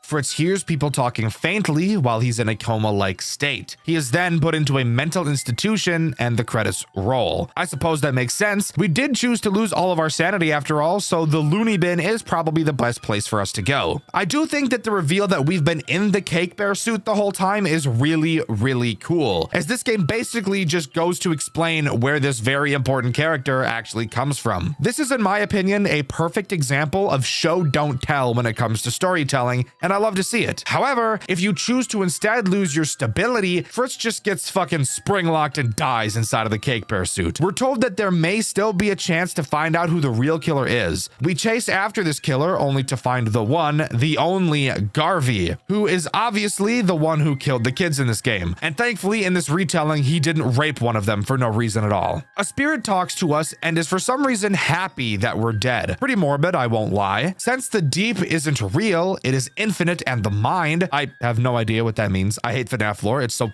goddamn confusing. Someone please translate. It's like what I'm seeing is Japanese or something. I really have no idea. The spirit asks us how much deeper we want to go, and then we get to see the deep 1 as opposed to the deep 0 we saw in Act 2 of the Star boss fight. In all honesty, this was just a super brief overview of both of these endings. They both have interesting minigames attached to them with some pretty cool scenes, like some does bad things guy type scene with Garvey and a bunch of dead kids. It's honestly really cool to see, and I think this game does such a good job at telling the story story. Much better than the stupid fucking theater thing from Dormitibus, which just didn't feel like it fit the game at all. And apparently, both of these endings happened at the same time, getting found in the Cake Bear suit and ending up in Deep 1. It's really cool to see, even though I don't fully understand how any of it makes any sense at all. Now, of course, there are still plenty of other death minigames to talk about, so let's go ahead and get those out of the way. The first is called Missing Persons. In it, we play as a random security guard. Our task is to sneak around the pizzeria to gather information about the kids going missing. We talk to some dude named Colin and another guy named Kane and Anthony and also Peter again. There's a lot of shit going on. Just a lot of us asking questions about the missing kids. They also mentioned something about CCTV footage that we could take a look at for evidence. Eventually, there's a jump cut to a man named Mr. Jimenez with Peter. He's pissed off because his kid has been missing for 2 days, but in all honesty, I kind of call that a win. I hate kids. In the next minigame called Material Witness, we're tasked with getting the CCTV footage I mentioned earlier. As we make our way to the office, we can enter the top left side of the party room and see Shadow Freddy, which is pretty cool, I guess. Once we enter the office, we meet with Garvey. We talk to him about the missing kids, and Jeremy tells Garvey that he shouldn't hang around the back room since it's secluded and people might start suspecting him of the murders since he's the quiet type, which is very unfortunate since we all know Garvey is the one who did it. They mention how Fritz is currently the prime suspect, and that's really about it. This conversation drags on for so fucking long. I was going to get some actors to dub these minigames, but holy shit, they're so long and fucking boring. You can also pick up a key in this minigame. If you go to the office, but take a right before entering it and go into one of the party rooms, you can walk through the wall. Go down and all the way to the left and then all the way up, you will see a room with a key. We'll talk more about the keys later. The next minigame I want to talk about is called Cake Bear's Last Performance. It takes place in 1982. In it, we're around a few other people. One by the name of Alex and the other isn't named. They're talking about drinking and smoking, so you know these guys are cool. The unnamed character mentions a guy named Tom who also smokes outside, but when we go to check on him, we see something floating in the air. I have no idea what it is though. Let me know your thoughts in the comments. Then the minigame ends. We can also get another key in this minigame. If we talk to the kid in the left room, then go right all the way to the wall, we can run into it until we glitch through it. Walk to the far right far enough and we find a rope with a key on it. Hooray! I love FNAF secrets. They're so cool and totally not the most annoying things of all time. The next minigame is called Corporate Ladder. We're tasked with going to Peter's office. This scene shows Trevor checking in around the building after Fritz's disappearance and the recent murders, while the company atmosphere is clearly falling apart. Kyle is trying to convince Colin that Natalie wasn't simply lost, but taken. Colin dismisses him, but Trevor steps in to remove Kyle, but Kyle storms off on his own. This is confusing, guys. I'm sorry. Trevor then talks with Garvey and John. Garvey's wearing shades like Fritz, saying it might lighten the mood since the kids miss Fritz so much. The conversation makes it clear Fritz was beloved, especially by the children. Garvey also mentions Peter has him working a double shift. Trevor then goes to Peter's office. Peter is on the phone with Mrs. Smith about someone missing and seems overwhelmed, frustrated, and defensive. After he hangs up, he snaps at Trevor, then apologizes. Peter admits he's struggling with the fallout of a quintuple homicide, the investigation, his family, and John's situation. Trevor confronts him, then brings up employee concerns about the animatronics being hostile. Peter initially dismisses it, blaming unreliable employees like Jeremy and Kane, but Trevor insists something feels wrong, especially with the tense police presence and the animatronics staring at everyone. Peter agrees to inspect them the next day, assuming it is just an optics or movement bug. Holy shit, that minigame was long as fuck. All of these minigames are. If you were to play all of the death minigames in order and actually read all of the text, it would probably take you a solid 45 minutes to get through all of it. It's actually some of the most lore-heavy shit I've ever sat through in my life, and it felt like a fucking chore. I can't even lie. I'm not having fun writing this part at all. The next minigame is called Give Gifts of Light, and holy shit, this is the longest one yet. I want to die. The puppet gives the murdered children masks and gifts, which leads to them becoming the boa, or the box of abominations. After that, Peter checks in with Jeremy about the toy animatronics. Jeremy is uneasy around one of them and asks why they don't just move it to the back, but Peter refuses because of how much money was spent on it and because investors are already putting pressure on him. Peter says the main three animatronics' eyes are malfunctioning, so he needs to get parts from the older animatronics. Peter, Trevor, and Kane head into parts and service. Kane brings up suspicion that Colin may have known more than they thought, but Peter insists Colin is likely guilty because he stole money and disappeared. Peter even says that if Colin is blamed, it might be good for them because because the cops could leave. Once they enter the back room, they notice a disgusting smell. Kane says it smells like bleach and rotten pennies, not normal wastewater. While searching the old animatronic heads for ocular motors, Kane discovers blood on one of the suits, then realizes there's a body inside. Trevor finds another body too, making it clear the missing children are hidden inside of the old animatronics. Kane immediately wants to call the cops, but Peter refuses, realizing that if the public finds out, the company and their careers are finished. He pressures Kane by pointing out that Kane was responsible for maintenance checks and could be blamed for failing to find the bodies sooner. Trevor then offers a darker solution. He knows a guy who can make the problem go away. The scene ends with Peter deciding to cover everything up. Kane is terrified and wants no part in it, but Trevor tells him all he has to do is walk away and stay silent. Kane agrees in exchange for his tuition being paid and his name being kept out of it. Peter agrees as long as Kane makes sure Anthony and Jeremy never find out. Trevor then warns him he saw nothing, he heard nothing, and knows nothing. And there's only one minigame left to talk about called Loose Ends. Who gives a fuck about what the people are saying? The cool part is that Jeremy gets the bite of 87 special. Hooray! I'm finally done talking about these fucking mini games. There's still one more thing I want to mention, however, and that is the diary. After completing night 5 for the first time, we unlock it. It's incredibly long, but I guess I'll actually read this one to you. Editor, put a mix of Subway Surfers, GTA cars falling down shit, and some other bullshit that's fun to watch in a compilation on the side of the screen while I read this. Yes, I may answer if you tap the glass. School will be missed, and its many exploits or stunts. From plenty of people other than myself, having a hand in so many things, call it calculated immaturity, has let me write about it here. So I'm leaving high school with many stories, and I see this as important. I don't remember any cases where staff actually let themselves believe I had done what I'd done, despite being clearly told, so it must be true that I'm naturally sweet, believable, and appealing. I'd hope for this not to change. Try hard, I don't know if the competition, or I'd say maybe superiority complex of school can really exist as well in the following life. This is okay. Of course, F have been ready for a long time to move ahead from this and do worthwhile things. Brandon and I are still happily friends. He's the type to be friends with almost anyone, of course. With so many large meetings, even parties, at his house I found often attended with Greg, Patricia, Anderson, and the likes. So, of course, we will all meet for graduation. June 1st. 1955. Yes, I may answer if you tap the glass. I have delayed the writing of the note for some time due to all my time spent with a certain young man, possibly described as a lonely, pathetic, bumbling, wannabe greaseball, desperately failing maturity, never quite let into the gatherings, but watching prom afar. Usually watching me. He's 16, 2 years younger than me. He's only around because he's Brandon's younger brother, Alex White. I think there is a spark of genius in this young man that I would do good to blossom with, though, if anything. I would even say this is obvious to me. Just because someone is different from how they naturally appear doesn't mean they're intentionally lying. Everyone does it. It's normal. Follow me. I'm a friendly rabbit. June 1st, 1955. Mex drowns. There is truth to it. I'm trying to gauge and measure. There's also the fact that engineering is ridiculous and doesn't make sense. I'm half joking, of course, although I do obviously question physics, nature. So is he literally spraying himself with maturity? What brilliant symbolism.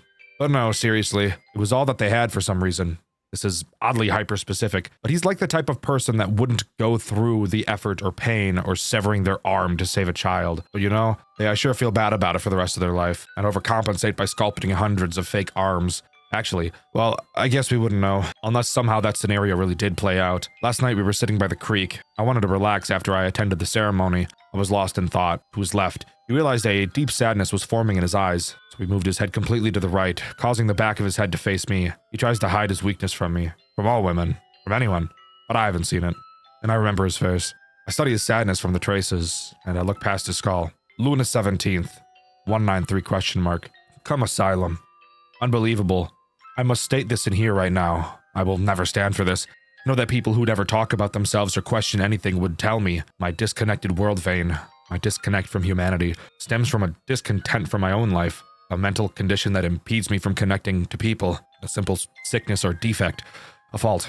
Sam above deep or nuanced human connection because I have been past humanity. I cannot, because if I existed in places these other people have never even dreamed of. I was born a higher being and I will give everything to myself. I know people would say this to me because I've seen it on my own, as I have seen everything. My mind is not human. Oh, was born in a human body. I can exist under this facade for as long as I swant. It is control. It is not hard to smile, no feelings. Feelings are an idea that can be bent at will if you are not content to mindlessly lie to yourself. If I want not to love someone, I will not love them. Oh me. There is no reason it can't be this simple. I will not let anyone lie to me. I will wall in and take everything. I will not waste effort of writing about the incident that happened earlier today that lead me to record this sentiment. Damn Alex. He knows not what he does. He understands not what he says. He has always been a lost soul. They have no obligation to save him. He is unsavable. He will sink into his depression unconvertibly. He will always appreciate that S picked him up and showered him in my influence, even if there. November 13th, 1963. Come asylum. A day that he may not admit. Think my he, so hell is too close hilarity. He has never been shoved away and forgotten like he acts like he has. I'm not going to reach out to those quacks and charlatans. This notebook is my institution. It is the only place with order where all the words are set in a place for a reason. The only place with true reason. Would they really be willing to lock away someone as pertly, softly spoken, well-spoken as me? Yes, of course. They would love it. Shut me in a room and leave a little peephole in the wall so they could watch the grime build up in the room and let it infect and toil within me and watch my beauty break into pieces, watch all of me fall apart, and they'd savor it. My mother warning me of issues of mental commitment when I was young is the last thing she has ever done for me. I've written this bit later. Late tonight, I found Alex sitting at the television watching an investigative report called Suffer the Little Children on NBC. I don't write about it because there's nothing to say that my mom hadn't told me back then, but I've still been watching Ticket to Foilies this year. I was trying to hide from Alex how much I was studying his face, and thankfully he was entranced and not thinking of me in those moments. There was a lot you could gauge from his face during that time. The secondhand guilt and parental pain is there, yes, but he definitely does not care about those children. He's an apathetic person, especially when it comes to outside situations. November 23rd, 1963. But you know he is thinking of John. He always thinks of John. John is his own. Still, I cannot imagine Alex will have money for John's 5th birthday tomorrow. I obviously know I won't. And holy fucking shit, that's it. That was confusing. It was written exactly how I said it. It's so fucked up. I think I'm done. 2D FNAF fan games. Some of the most interesting, fun, and unique fan games in the entire genre. Find me one of them that doesn't do something cool. I dare you. Five Nights at Frederick's, Five Nights at Frick Bear's, One Night at Flumpty's. All of these games are amazing for their own unique reasons. And that's because they do things that nobody else does. Today, we're going to be talking about another 2D FNAF fan game that the community absolutely adored upon its release. It reminds me a lot of what the community had to say about Cuphead when that game was first released. We've got plenty to talk about today, and a whole bunch of rage to get out of my system. So strap in and join me today as we dive into the world of 5 Newfangled Nights. Night 1 opens to a cutscene of the restaurant with a help wanted sign outside. Then we get this lovely cutscene. Where am I? Hi! Ah! Hey, it's okay. I won't bite. Who are you? Oh, right. Where are my manners? I'm Jeremy. What happened to your, Oh, this whole thing? I'm, mortally challenged? Dead. Oh. Wait, if you're dead, then how am I talking to you? Well, that's the thing. You're also living impaired. Dead. You're kind of dead too. I don't feel dead. Yeah, you don't really notice till the glow kicks in. What? Anywho, let's get out of here. This closet's a bit stuffy in here. Come on, I'll introduce you to the others. Others? Follow me.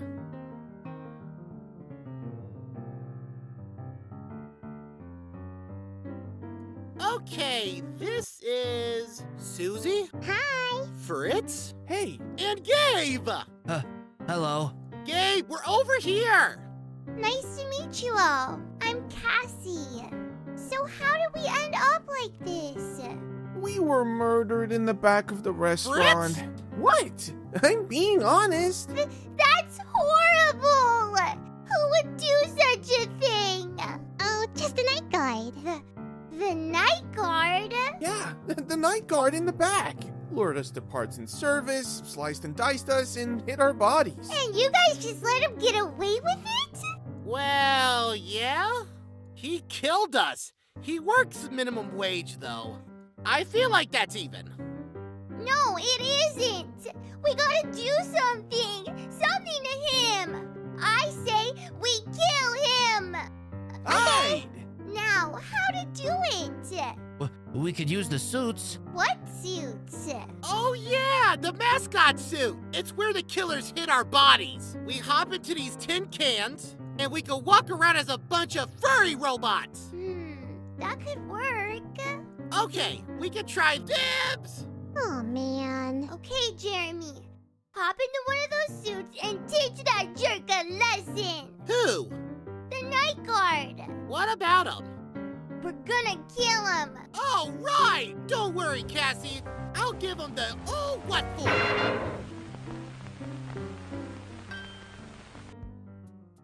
Wasn't that just adorable? I actually really like the cutscenes that this game has. It makes it feel super unique and it's a break from the action. However corny and unfunny I think the jokes are, I do kind of think that's also the point. Anyways, on to the actual night section where we can start talking about everything that this game has to offer. To begin, let's start with the tools at our disposal, of which there is a decent handful. Not a lot, just enough for me to taste it a little bit and go, oh boy. Shout out if you get that one. Anyways, we have a phone in which we receive phone calls that I will immediately hang up like I do with my crazy ex-girlfriend when she called me 30 to 50 times a day for the first 2 weeks after I broke up with her. Can you guys guess the reason why I'm going to be skipping these calls? If you said because it's my job to explain to you what happens in this game, then you'd be exactly right. Congratulations. We obviously have a camera system, but this one is a bit interesting. I've never quite seen one like it before. We get just this teeny tiny little screen that we can barely see fuck on, and then a bunch of levers at the bottom that let us surf through the cameras. We can also shut the cameras off too. I'm sure we'll never have to do that though.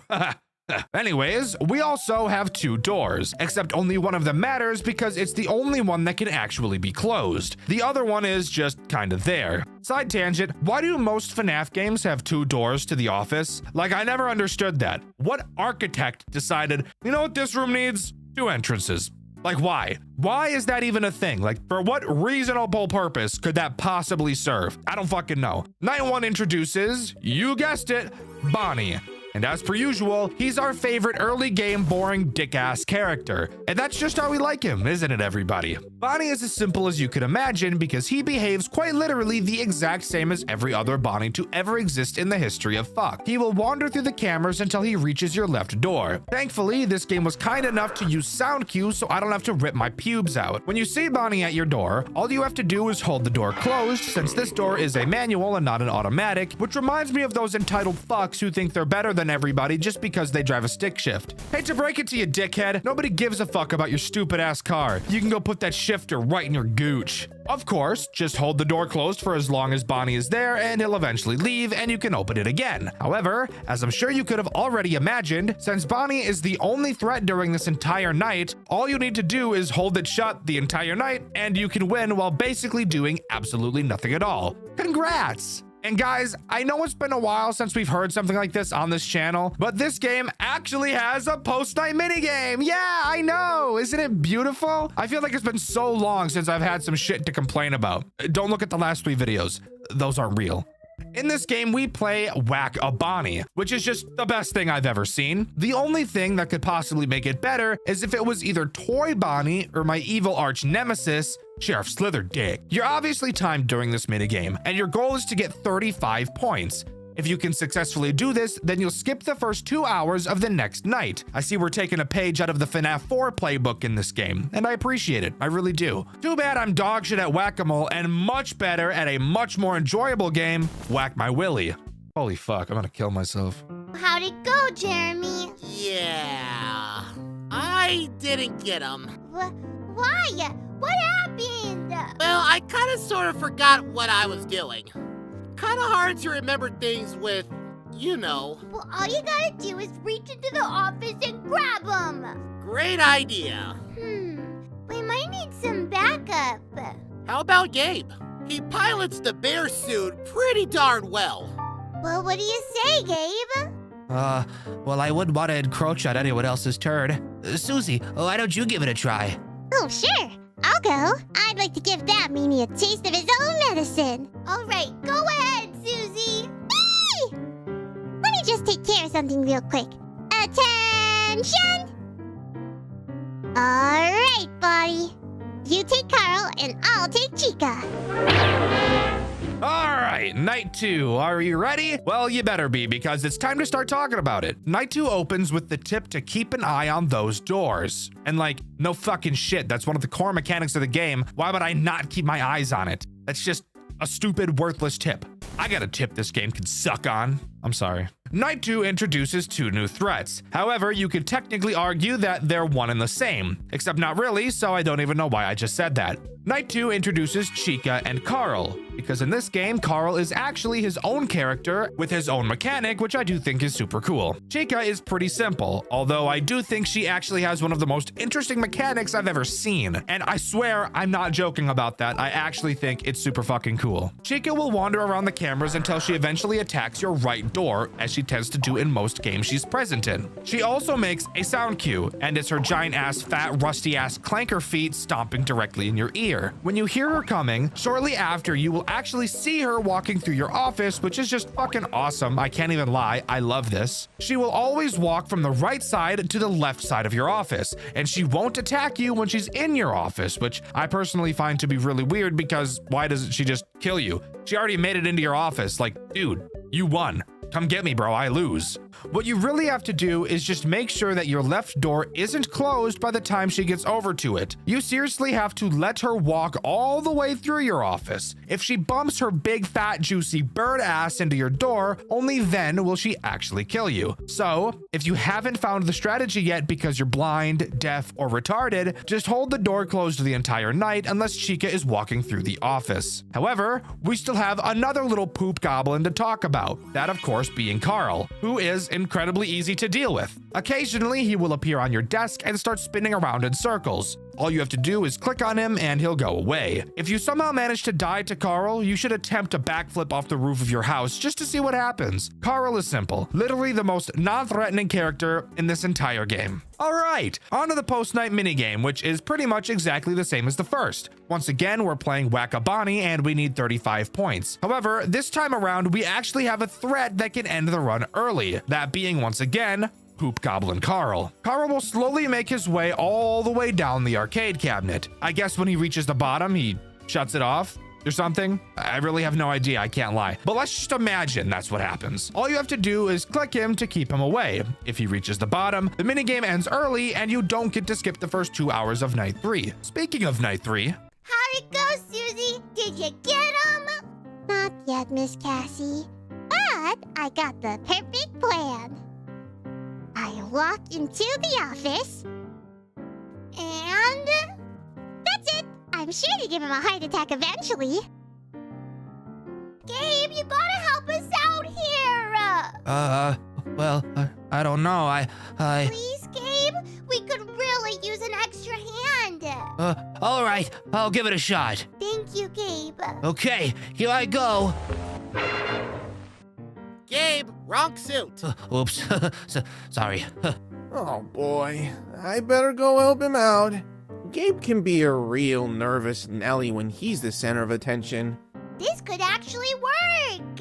You two just keep doing what you're doing. Sir, Okey yes, dokey. ma'am.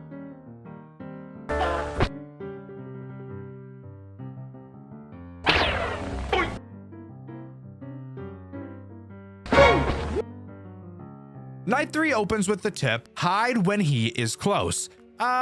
Not really liking the sound of that, in all honesty. So how about we just learn which threat is introduced tonight? Well, spoiler alert, both Freddy and Foxy are introduced on night 3, bringing the total character count already up to 5, which is just really the worst feeling on the face of the earth. And it's on this night where the game actually starts to become a challenge, because up to this point, it's been incredibly piss easy. Let's start by talking about Foxy, since he's undoubtedly the easiest to deal with out of the two. Foxy can only attack your left door, probably because that's That's the one that actually has a fucking door on it. He has 2 sound cues that can play. One of them is very loud and sounds like a crowded train station for some reason, and the other is quiet as shit. However, I still don't think you'll actually ever miss it, so you should be bing chilling. That's a little bit of Chinese for you guys. Shout out to all my Chinese senoritas. I know that's Spanish, but fuck you, I don't know Chinese at all. Foxy sits his fat ass in Pirate's Cove, if you can imagine that, and as far as I'm aware, looking at him on the cameras doesn't stall him, so don't even bother doing that. Not that you'd want to, since I'm willing to bet that you could probably contract scurvy just by looking at this guy, since he'll suck all the vitamin C out of your dick. Body! I meant body. Shut up. Now Freddy. Oh boy. Freddy is by far one of the most confusing characters in this entire game. Learning how he actually worked took me an embarrassingly long time, but we're not going to talk about that. Instead, we're just going to talk about how you're actually supposed to deal with him. The game tells you that you need to hide from Freddy, but it literally never once tells you what hiding actually means. I'm getting flashbacks to the last 2 games I covered, guys, because what do you mean this game isn't telling me something again? It's okay. I've managed to settle the demon. Let's continue. Freddy will slowly move throughout the cameras until he reaches the dreaded camera 6. Dreaded camera 6 is the final camera he'll go to before he enters your office and slaps his penis in between your butt cheeks. You can slow him down from reaching your office by staring at him on the cameras. However, you'll never actually be able to push him backwards. So in all honesty, I would really just recommend you let him attack you. Once he actually does attack you, we still have to answer the question of what the fuck hiding actually means. Well, let me tell you, it's really fucking stupid, and I hate it. When we're looking at the cameras, we're actually turned around. It's not like most FNAF games where we pull up a camera. We physically turn around, and the camera system is behind us. By turning around and shutting off the power, this is what hiding actually is. Does the game ever tell you that this is what hiding is? Fucking of course not, because that would make too much sense. Let's just make the player guess instead. Fuck them, right? You'll be able to see Freddy walk through your office, and once he leaves, you can turn the power back on and continue the night as usual. But I'll be so honest, the amount of time I spent trying to figure out what the fuck to do when Freddy attacks is embarrassing. Strategy for this night isn't honestly too bad. Really just do what you've been doing, listen for Foxy sound cues, and every few seconds just turn around to watch and stall Freddy. And of course, hide when you need to. Not a huge problem once you actually know what to do. The problem is just figuring out what the fuck you need to do. The post-night minigame on night 3 is once again the same as before, just with a little something extra to spice it up, like when I purposefully don't put on deodorant before a 12-hour flight. Just gotta keep things interesting. This time, the extra addition is Bonnie being behind you trying to butt-fuck your pussy. Every once in a while, you'll have to turn around and flash him to prevent him from doing exactly that. If you still manage to win, skipping 2 hours of night 4 is what's in store for you. And speaking of night 4... Anything? Sorry, Cass. No dice yet. How about you, Gabe? I kind of froze up. Sorry, Cassie. It's all right, Gabe. We'll get the run-up on him eventually. Speaking of, where's Fritz? Frackum. Gosh darn. What's the matter, Mr. Fritz? It's that stupid door. I can't get past that darn thing. Well, did you try the other hall? No, I didn't. What? Fritz, you know there's 2 hallways, right? Eh? Look. Oh my gosh. Okay, new plan. I'll stall the guard as long as I can. You guys just keep doing what you're doing. All right, fellas, you heard the man. You got it. Okay, Cassie. Where am I?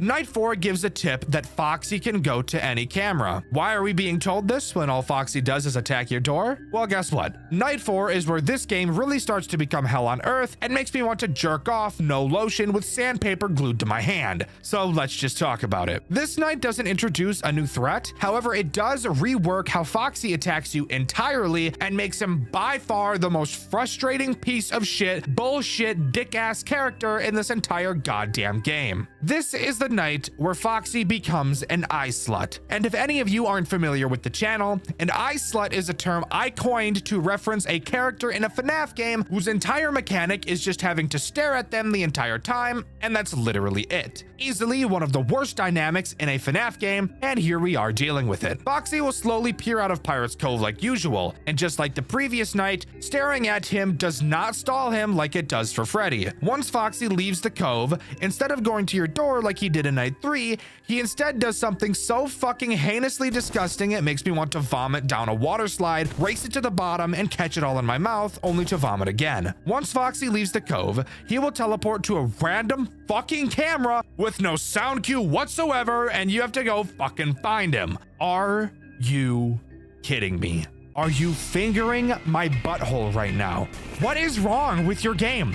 Why did you have to do this to me? This is actually so bullshit. And you want to hear the best part? Yeah.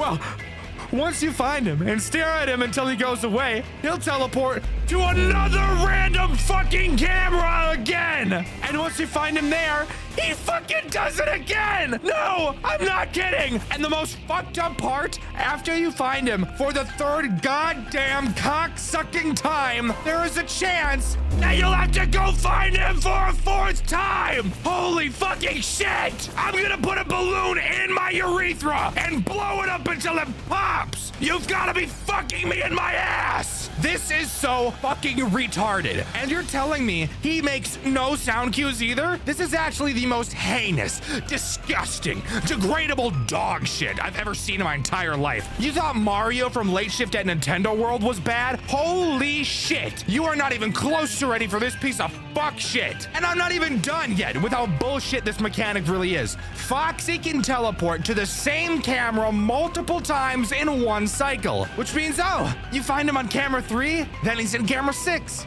And then fuck it, guess what? Now he's back at camera 3. Are you literally raping me right now? Because that's legitimately what it feels like. We need an HR department because I need to file a fucking complaint for sexual harassment 4 times in a row now. All while you have Freddy also trying to vacuum your butthole inside out. This is fucking ridiculous. This is actually the most upset I've ever been playing a FNAF game before. When I learned this is what Foxy did, I got so reasonably upset, I literally stopped playing it over on my second channel, Dexter Black. Holy shit, you have no idea how much I was fuming. It was insane. You could have cooked a fucking egg on my forehead. I was so hot and boiling with rage, you don't fucking understand. I want to give you a strategy, but this really just turns into the fucking Foxy game. I guess I could say watch camera 4 the entire night, since Freddy goes through it so you can watch for Foxy leaving and stall Freddy at the same time. But I can give you, because this just turns the game into an RNG fuckfest. But if you manage to beat it, fucking somehow,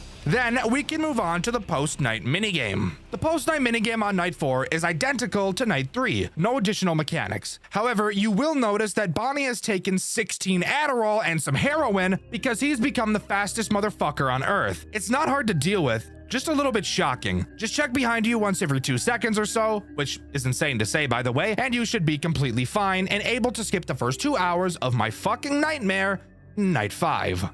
Let me guess. You guys didn't get him? Oh, then what happened? I forgot what I was gonna say. Did you guys get him? No. Oh. We can't let him get away. Not now. Fritz, how do these suits work?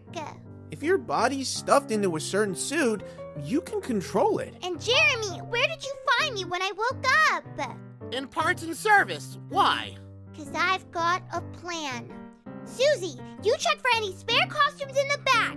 Everyone else, hop in your suits and follow me. One suit, Miss Cassie. Thanks, Susie. Jeremy, where'd you find my body? Right over there, under those trash bags. All right. Now I want someone to take my body and stuff it into that costume. Cassie, are you sure about that? These things are pretty hard to control, let alone jump right into. Fritz, trust me. I've got a plan. Well, I ought to tell you, Cassie, you were kinda a mess when I found you. I've seen a lot. I think I can manage. All right, Gabe, put the goods in the suit. Okay, just close your eyes.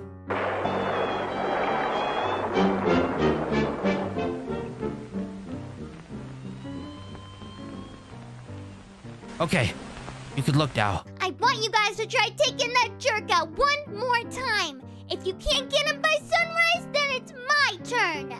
Cass, do you even know what you're doing?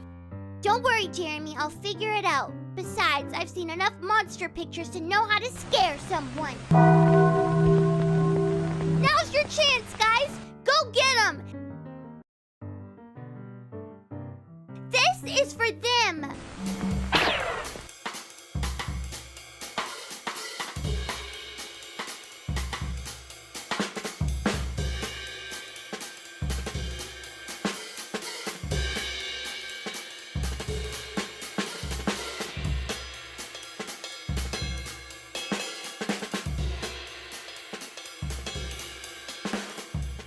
Oh my fucking God. Night 5. The night that takes the RNG and just says, fuck it. Let's crank it up even more because our player doesn't actually want to have fun playing a FNAF game.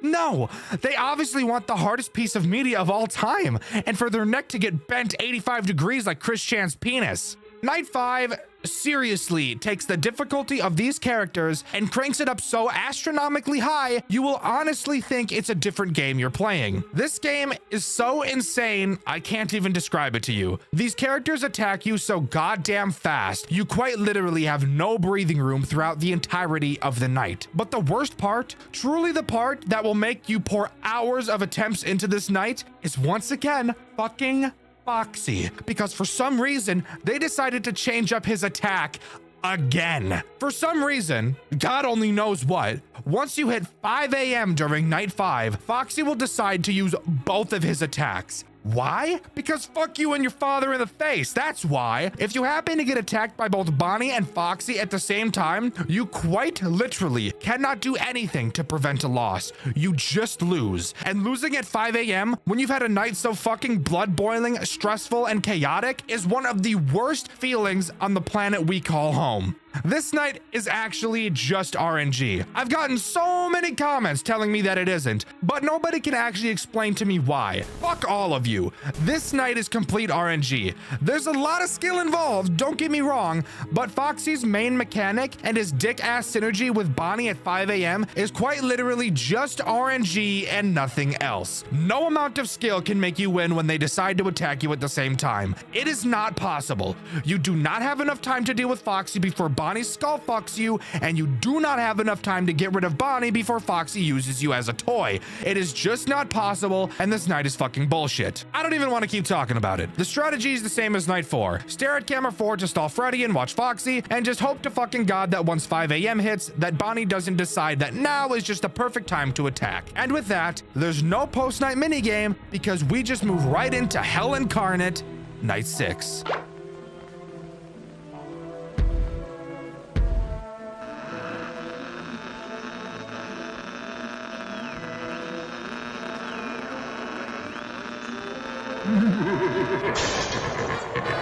Holy shit.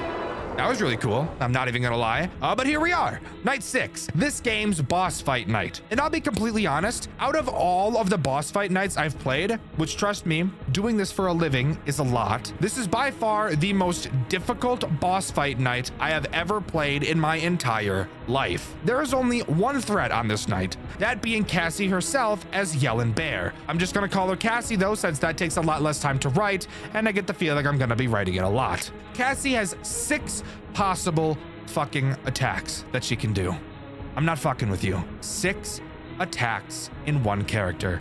And this bitch is fast, like lightning, like Usain Bolt, like how quickly I scream after peeing hot boiling water because I slept with the trampy girl everyone warned me about. This night is all skill. You need to be fast and you need to be precise or it's completely GG. Let's start with the most basic attack, and really the only one that has any RNG at all. She's an eye slut. Hooray! She will throughout the night randomly teleport to a plethora of cameras. All you have to do is constantly make sure your camera is on her and that you're actively watching her. If not, she's gonna butter you like a biscuit, and this bitch loves biscuits. The second attack is just what Foxy should have stayed. You'll be able to hear a sound cue indicating that she's running down your left hall. Quickly turn around and hold the door closed, and she'll dive into it like I dive into man ass. Pause. Why the fuck did I write that? And then, of course, you'll be able to open the door again. Her third attack is something we haven't seen yet. Throughout the game, you've been able to see 3 large portraits in our office. That middle one will become super important on this night. Occasionally, the big portrait will move throughout the night. When you see it move, you'll have to turn the power off and turn away like with the Freddy attack. This forces you to constantly stop looking at the eye slut on your cameras, which makes her very fucking angry. But like, bro, just stop with the fucking picture and I won't look away. You're causing your own fucking problem, bro! Her fourth attack is simple. She just uses her top hat to act like Carl on your desk. Whoopity dick. Just click on it and it won't kill you. However, just like Carl, while the top hat is super easy to deal with, it's by far one of the easiest things to forget, and is just as annoying as getting my big fat balls stuck in my zipper. Her fifth attack just has her start doing some Looney Tunes ass crazy shit because fuck it, why not?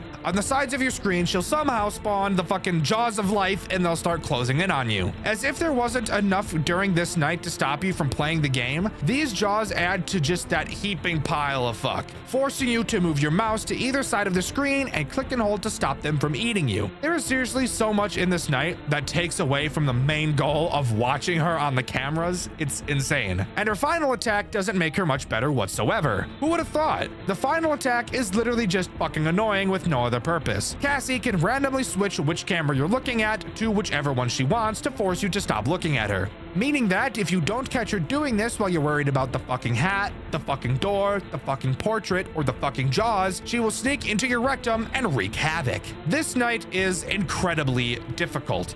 However, it is pretty much all skill. Lock in, hold your breath, stay consistent. If at any point you're not actively doing something during this night, then you will lose. This is a busy night and you need to stay busy the whole time. But if you can manage to keep your cool for long enough, this happens.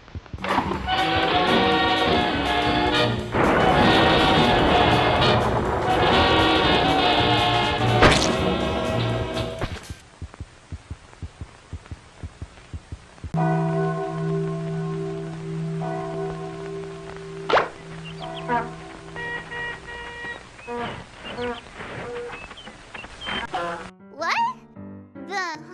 What? Stupid Uncle Junk! Hey, Cass, did you give him the axe? No!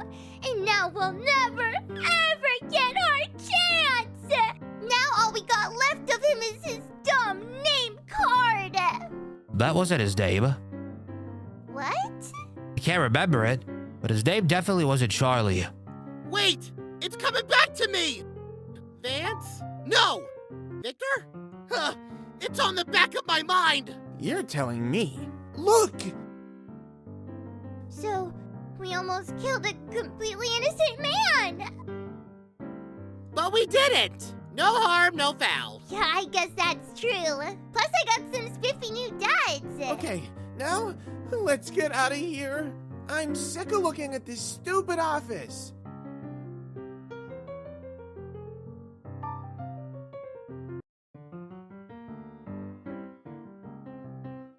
Hey, where'd everybody go? Hey, Gabe? Yeah, Cassie? Listen. Thank you guys for going through with my harebrained plan. Sorry it wasn't the right guy. Don't worry about it. It's all right. I'm gonna find him, though. I'm gonna get the fellow who did this, so you guys can be happy. Cass, don't worry about that. I've got the others. Now we've got you. We're as happy as we need to be. Thank you, Gabe. So yeah, turns out they were attacking an innocent man for no fucking reason other than the fact that kids are stupid. I've been saying this for years, bro. All the more reason to never have one. There is one last small thing I want to talk about. After beating the game, you can go into Charlie's house and read a note from his daughter stating the following. No, Daddy. Mommy told me that you're going to pick me up after school. I can't wait for my birthday tonight. I love you. Stupid fucking kid can't spell properly. Well, whatever. I'm finally done. But as far as I'm aware, that's all 5 newfangled nights has to offer. Overall, I actually love this game. Of course, I hate Foxy and Night 5 is complete RNG bullshit, but the art style, the humor, the sound design, everything is actually really, really good, and I really like it. And of course, I had a lot of fun dubbing the cutscenes. I hope you guys enjoyed those. Links to the actors and actresses are in the description. Everything about this game is just so charming, except Foxy. It almost feels like a Cuphead meets FNAF type game, and I really like it. I've been covering FNAF games for quite a while, and every time I find a super unique game, I think to myself, there's no way any other FNAF game is going to be able to top that in creativity. But then, like clockwork, I find another one, and the game we'll be talking about today is no different. The game we'll be looking at today is called FNAF Showtime, a game made with Godot and is completely 3D, with hands down the most unique mechanic I've ever seen in a FNAF game before, and I can guarantee you've never seen anything like it either. So strap in as we dive into the exceptionally difficult world of FNAF Showtime. Jumping right into night 1, there's plenty to talk about. To start, we don't actually just get booted directly into the office. Instead, we start at the entrance and can actually freely roam around the building to get a feel for our surroundings, which I always think is really nice. The layout of the building is incredibly different from any other FNAF game I've ever played, with the office being directly in the center of the building. This game consists of 9 cameras, and I mention that number for a very specific reason I'll mention later. Walking around the building, we stumble into the main dining room and can get a glance at single-handedly the most uncomfortable animatronics I legitimately think I've ever seen. These things are rancid and disgusting. They got the British treatment with their teeth, too. That's nasty. What the fuck? Oh my. Look at that pot belly, bro. Dude, that cheek is nasty. That cheek is actually so gross. I don't like it at all. I don't think any kid would want to come to a restaurant with the characters looking like this. Anyways, moving to our office, we can talk about the tools we have at our disposal. And strap in because this might just be the most creative and horrifying FNAF game we've ever covered. In Showtime, you're stuck in the cameras once you start the night. You can never drop them, which means you can never close your doors. Not that that's an issue anyways, as both of the entrances to your office don't even have doors. This is where those 9 cameras I mentioned become super important. Your cameras are controlled by your keyboard, not your mouse, using the keys Q, W, E, A, S, D, Z, X, and C. If you take a look at the cameras, you'll be able to see which letter correlates to each camera. This is a system that took me very, very long to get used to, but it's actually super cool. Now, when it comes to looking around the cameras, Showtime isn't like most FNAF games. The cameras don't pan back and forth by themselves. Instead, you're in charge of manually controlling the cameras using your mouse, and you have full control of the cameras, being able to point them in literally any direction you want, which I think is really cool. You'll even notice that there's a camera in your office and you can actually see yourself at your desk. But if we can't leave the cameras and there's no way to close the doors, how are we supposed to defend ourselves from the threats this game introduces? That is an amazing question. But before we answer it, let's talk about the 2 threats this night introduces. Night 1 introduces both Bonnie and Chica. I'm going to be talking about them at the same time since they both behave in the same way. Obviously, their goal is to reach your office, so that's exactly what they'll do. Something I really like about this game is you can always watch them move around the building. They don't have just one static frame for each camera. As this game is a 3D environment, the characters actually do roam around. Now, onto how to defend yourself. Well, your camera is equipped with the ability to reset the animatronics and force them to go back to where they started. And how do you activate this? Well, let's just say I hope you guys have been practicing aim labs because you're gonna need it. By holding left click, you can shoot a signal out of the camera where the crosshair is pointing. If you see Bonnie or Chica anywhere on the map, aim the crosshair at their head and hold down left click. Do this for long enough and a little jingle will play and their eyes will glow yellow, signaling that they will return to their starting location. Is that not like the coolest shit you've ever seen? I've never seen anything like that in a FNAF game before. I love it when fan devs try something new, and I think this one really nailed it, because this makes this game incredibly stressful. And that's for one main reason. You'll notice that there are a bunch of employee-only doors all around the building, and that's for a good reason. If the characters could only come from one area, it'd be way too easy to just camp their spawn points. So, when a character goes into attack mode, they will appear from literally any of the employee doors around the entire map. They can start in the main dining room, they can start in the entrance, the 2 party rooms, Pirates Cove, the arcade. It doesn't matter. They can come from anywhere, needing you to constantly be monitoring everything and listening for footsteps to see where the characters are going to come from. It is hard to put into words just how cool and creative this mechanic is. Nope. Get the fuck back in there, dude. I want nothing to do with you. This is gonna be fun. This one's gonna be fun, dude. Holy shit. These characters move around a lot, so you will have to be tracking their heads constantly, which I personally think is really fun. And I think it's absolutely terrifying when you hear a character's footsteps, but you can't quite tell which room they're coming from. That mad dash looking around the cameras to try and find them in time really adds to the tension this game builds. Dude, where are they going? I cannot keep track of these guys for shit, dude. And it's only going to get crazier and more difficult as we continue. So let's move on to Night 2. Night 2 only adds one new threat to the game, and that threat is Foxy. Honestly, not that big of a deal when compared to the other characters and their bullshit. Foxy is very simple. He stays in Pirates Cove the entire game. He'll slowly move through different phases before charging at your office. Throughout the night, just make sure you're shooting him to reset his position, and he really shouldn't be an issue at all. No, where the challenge of this game comes into play is Bonnie and Chica, and the awkwardness of aiming and resetting them, as a lot of the time it feels very unresponsive. One of the strategies I came up with was at the start of the night, pointing all of the cameras at every possible place where the animatronics can come from. That way I can watch all 9 of them at once and see which characters come from which doors. And this would be the perfect strategy, except for 2 main problems. Let's start with the smaller issue. But don't get it twisted, it's still a pretty big issue. The characters move very quickly when they're walking. That by itself isn't a problem. What is a problem is the inconsistent amount of time it takes to send the characters back. Sometimes when you shoot them to reset, you only have to hold the mouse down for 3 seconds, and other times you have to hold it for upwards of 8 seconds. This massive inconsistency makes it very difficult to deal with the characters properly.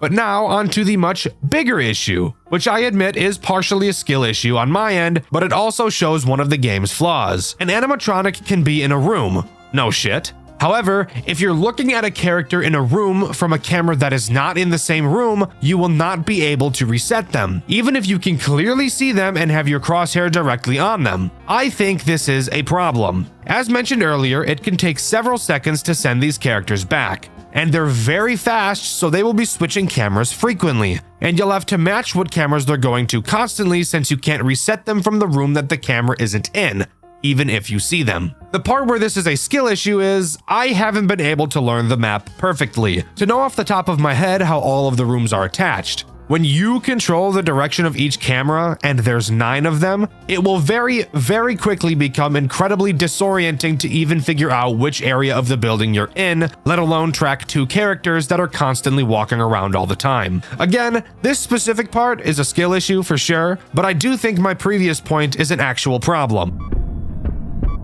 Hey, got my fucking aimbot on, bro. What the fuck? This is cheating. Bonnie's cheating. The fuck, where is he? Oh shit. Dude. Where the fuck is he? What the fuck? Dude, where the fuck was he? I could not find his ass. The fuck he go to, bitch? But with that out of the way, let's move on to Night 3. Night 3 is actually a doozy, guys, I can't lie. While no new threat is introduced, an entire new mechanic is implemented that makes this game extraordinarily harder than you could ever imagine. What is that mechanic, you ask? Well, let me tell you, pretty much Satan. Now, at specific times throughout the night, all of the lights to the building will be turned off for at least 1 in-game hour, sometimes longer, making it incredibly fucking difficult to see anything. So difficult that through my playthrough, which you can see over on my second channel, Dexter Black, I actually had to change my graphics settings to make it easier for me to see, because there's no way in hell I would have completed this otherwise.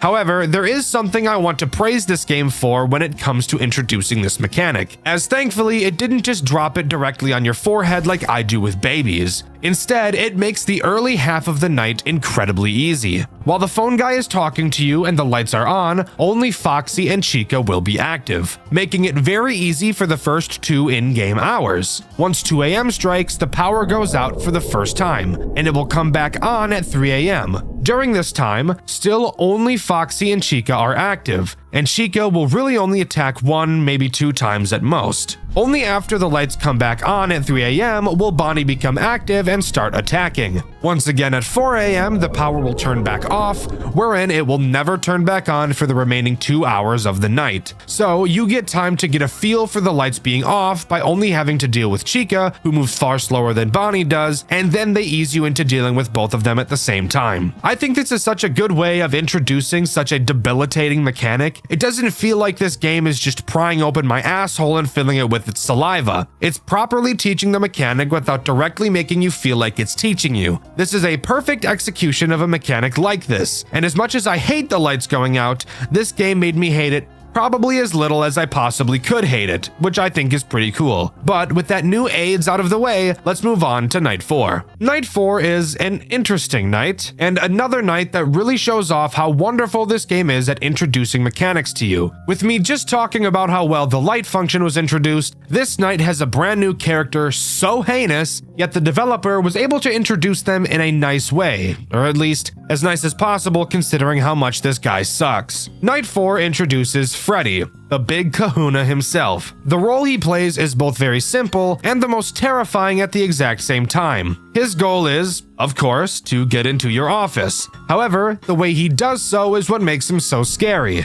Unlike Bonnie and Chica, who wander around the building and then enter your office, when Freddy appears from a door, he will make a beeline directly for your office with no stops along the way. And Freddy is fast.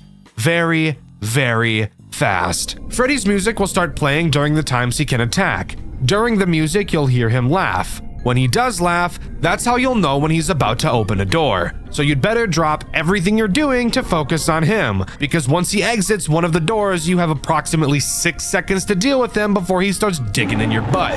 Now, I mentioned they introduced Freddy very nicely. How exactly did they do that? Well, Freddy activates while the lights are off on this night, so that's not very kind. However, during this Freddy attack section, both Bonnie and Chica will not be moving around, so this entire moment is spent focusing on Freddy as you understand how he works. Again, another beautiful execution of a mechanic like this. I dislike when FNAF games introduce a mechanic while everything else is happening with no explanation of how the character works. I think having the player figure it out on their own can be a good thing, but not while everything else is happening at the same time. Wonderful integration, but it makes me very scared for Night 5. Speaking of, let's move on to that. Night 5 overall doesn't add anything new. In general, it's just a much harder version of Night 4, and I'll explain why. Remember how I said that this game did a really good job of teaching the Freddy mechanic? Yeah, well on Night 5, let's just say they're not so nice. There are 2 blackouts on Night 5. The first is very kind. It lasts 60 seconds and consists only of Freddy, just like Night 4. That made me think for a moment, just a moment, this game was about to be very kind. But boy, was I wrong. The second blackout happens at 5 a.m. and runs throughout the final hour. During this final blackout, all 4 of the characters are active, and it's by far the most stressful section this game has ever had. I was skilled and based enough to beat it on my second attempt, but that's only because I'm literally the hunky chiseled god. 2 additional things to talk about on this night. The first is that it reveals another Freddy mechanic. That being, he can attack while the lights aren't out as well, except there is a big difference. Something you'll notice about Bonnie and Chica is that Bonnie is significantly faster than Chica is. During the lights out sections, Freddy will be Bonnie's speed, which is why he's so scary. But while the lights are on, Freddy will move at Chica's speed, still making him a big threat since he goes right for your office, but also makes him easier to deal with. The last thing I want to talk about before we continue is Golden Freddy. During my playthrough of Night 5, which you can see over on my second channel, Dexter Black, I actually had Golden Freddy appear. He appears in your office, and I didn't dare look at him with the office camera but you can see I was looking at him through one of the party rooms. But with that, that's all Night 5 has to offer. I assumed there would be some form of cutscene after completing it, but no, I was not so lucky. Instead, we're just thrown right into Night 6, where I'm sure we'll have just a perfect happy-go-lucky time. So it turns out it wasn't actually a Night 6. Upon walking to your desk to start the night, you're greeted to the extra screen where you can play any of the previous nights again, do a custom night, a real-time night, and do 5 unique challenges. So as far as we're concerned, that's all FNAF Showtime has to offer. I'm just kidding. Of course we're going to talk about the challenge modes. So let's quickly go over the first and most boring one of them all, Blackout. As the name suggests, the entire night has the power out. So say hello to Usain Bolt Freddy pile driving your rear from the back for the entire night. Not a very interesting challenge mode, but definitely a challenge mode nonetheless. The next challenge is called Find the Cupcakes, my personal favorite challenge mode, and you'll never guess what it is we have to do on this night. Throughout the cameras, 10 cupcakes will be hidden. All you have to do is find each of them and reset them to collect them. The only threat active on this night is Chica, which makes sense since it is her cupcake, but I do feel it makes this challenge far too easy. I think having all the characters active but at lower AI values would make this challenge much more interesting. This next challenge we're going to talk about is very, very evil. Like, think of the most evil thing you could possibly imagine, right? Think about it. Think of its shadow, right? Start with like a shadow, just got like a shadow ball, and now mold that shadow. Put it between your fingers, let it slide like you're making some clay ball in art class in 5th grade, right? Shape it into the most annoying, fucking terrifying piece of garbage you can possibly think of. Is the shadow you molded the shape of Balloon Boy? Because if it is, you guessed this challenge night perfectly. This challenge is called Camera Problems, and I bet you can take a perfect guess as to what that means. During this night, while all characters are active, Balloon Boy will occasionally, and very frequently I might add, cause one of the cameras to break. When he breaks a camera, he himself will be present in the room of that camera and you'll have to reset him. But how do you do that if you can't access the camera? Well, you'll have to find him in that room from another camera and reset him through that one. And Balloon Boy, we all know him, is just an asshole. Piece of shit, smelly ass, goofy ass, shitty ass, pissy ass, farty ass, sharty ass, stupid ass, dumb ass, bitch ass, dunce ass, fuck ass boy. This is an incredibly difficult challenge, and I love that a new character was created specifically for it. I think that's really cool. The next challenge is called Above and Below, and did something I would have never expected. All it does is add a brand new character alongside all of the other ones we've already been having to deal with, that character being Mangle, who is by far the most terrifying character of them all. You'll notice that above each employee door, you'll also find a vent. These vents are where Mangle comes from. And the challenge for Mangle comes from both her being on the ceiling and by being the fastest character in the entire game, even outspeeding Bonnie and Freddy. That's all this challenge is, but holy shit, Mangle is so fucking fast and it makes this challenge one of the hardest. But I still don't think it's quite harder than Balloon Boy's. The next challenge is called Divided Attention, and you'll be able to guess exactly what this night is going to offer the moment you load into it. That being the fact that you can hear a music box, and if you check the prize corner, you'll see a small music box on the counter.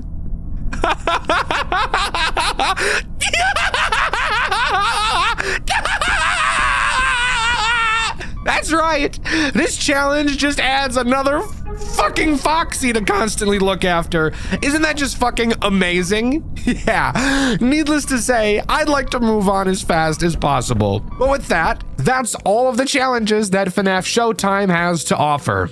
And overall, I think FNAF Showtime is an incredible game. Even though there are only 4 characters throughout the main night sections, this game proves to be one of the most difficult I've ever played. Learning how to track the characters and prioritizing them is exceptionally difficult, but it's so cool. 2D FNAF fan games, something you don't see all too often in the mainstream. A few well-known titles may come to mind. Maybe you think of Playtime with Percy, One Night at Flumpty's, or maybe Too Many Nights pops into your head. However, as of recently, I'm sure there's another very popular 2D FNAF fan game that you can think of. One that's made the rounds in my comment section so much that I can't release any video without getting asked to cover it. Five Nights at Frederick's. I was honestly expecting to not like this game, and no, it's not because it's popular. Do you ever get that feeling where you look at something and you just feel like you're not going to like it? Food is a great example. Sure, I've never tried a Brussels sprout, but I can guarantee you that I'm not going to like it. This is the feeling I had when I first looked at Five Nights at Frederick's. And oh boy, am I ever glad you guys wouldn't shut up about it. Because it has easily become one of my favorite FNAF games of all time. Sit the fuck down and listen to me, a 20-year-old, fully grown man, ramble about a game made for children once again. Five Nights at Frederick's is as simple as a FNAF game can get in terms of what is actually going on. Our character's name is Alan Fritter, and we see an ad in the newspaper. Oh great, a new job, let's apply. Frederick's doesn't try to break the mold here. However, don't let that fool you, as there still is a pretty interesting story this game has to tell. Given the fact there's not much exposition to talk about, we instead get to hop right into night 1 and go over to the office and look at the tools at our disposal. Our office looks very similar to the office from Five Nights at Freddy's 1. 2 doors to the right and left of us, some cameras, bada bing bada boom, classic Five Nights at Freddy's. So, why does this game stand out to me and so many others then? Well, I'm glad you asked. Opening up the cameras, we will see the first main gameplay loop Frederick's has to offer. Going to the kitchen cameras, we will see that we're able to make pizzas. This will very quickly become the biggest priority in the entire game, but I'll go into more detail with it when it becomes relevant. But to keep it simple, always make sure you have a pizza cooking. When a pizza is done cooking, you will be able to hear a ding sound cue. That lets you know that you need to start making the next pizza. You'll notice that the doors in your office are replaced by lasers. This is one of the many interesting quirks this game has. Let's go over a few other fun stuff in the office. Occasionally, when you flip up the camera, some things have the chance to change in your office. For example, the main poster can change to have references to other fan games such as Five Newfangled Nights, Five Nights at Frick Bears 3, Not Bear, and Too Many Nights. I think including references to other fan games really helps pull the community together, which I really like. With that out of the way, now we can dive into the threats this night has to offer, starting with this game's Bonnie, or as this game calls him, Bernard das Karnickel.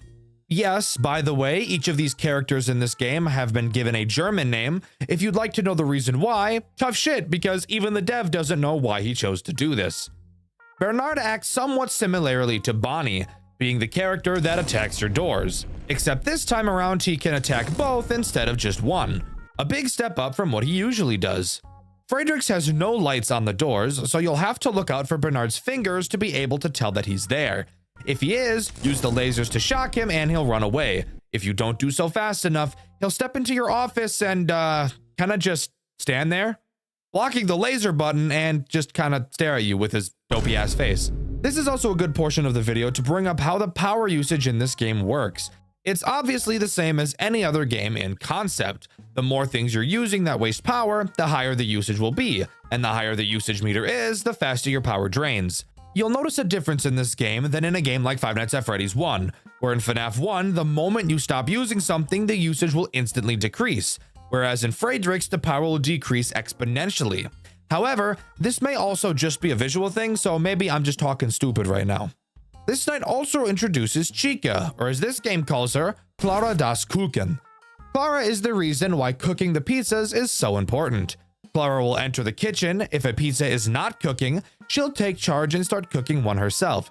Except there's something really funny about that. And that's that she literally fucking sucks so bad at cooking you would not believe it. If you let Clara put her pizza into the oven, the building will very quickly start on fire. Very on par for a FNAF game, by the way.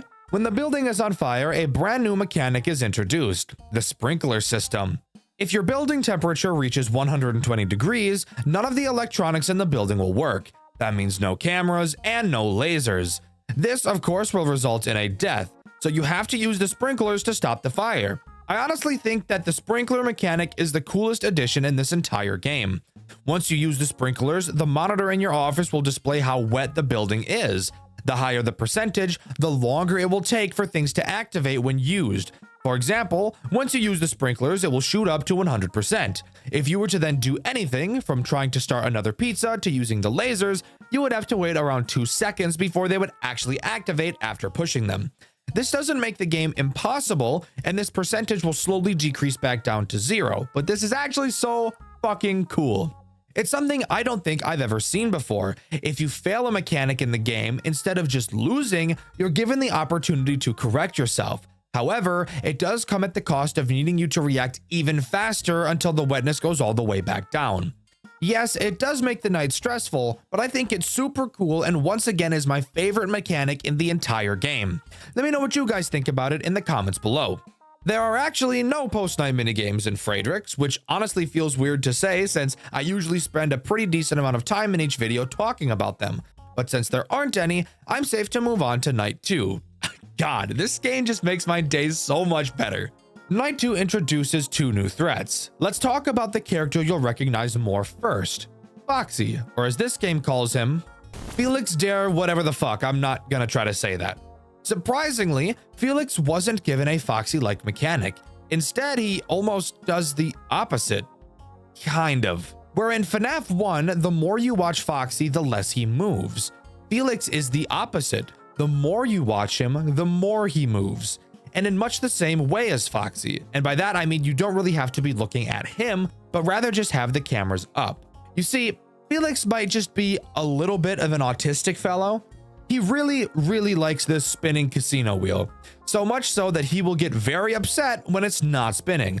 Depending on the difficulty setting, you will have a predetermined number of times that you can flip up the camera before the casino wheel stops spinning.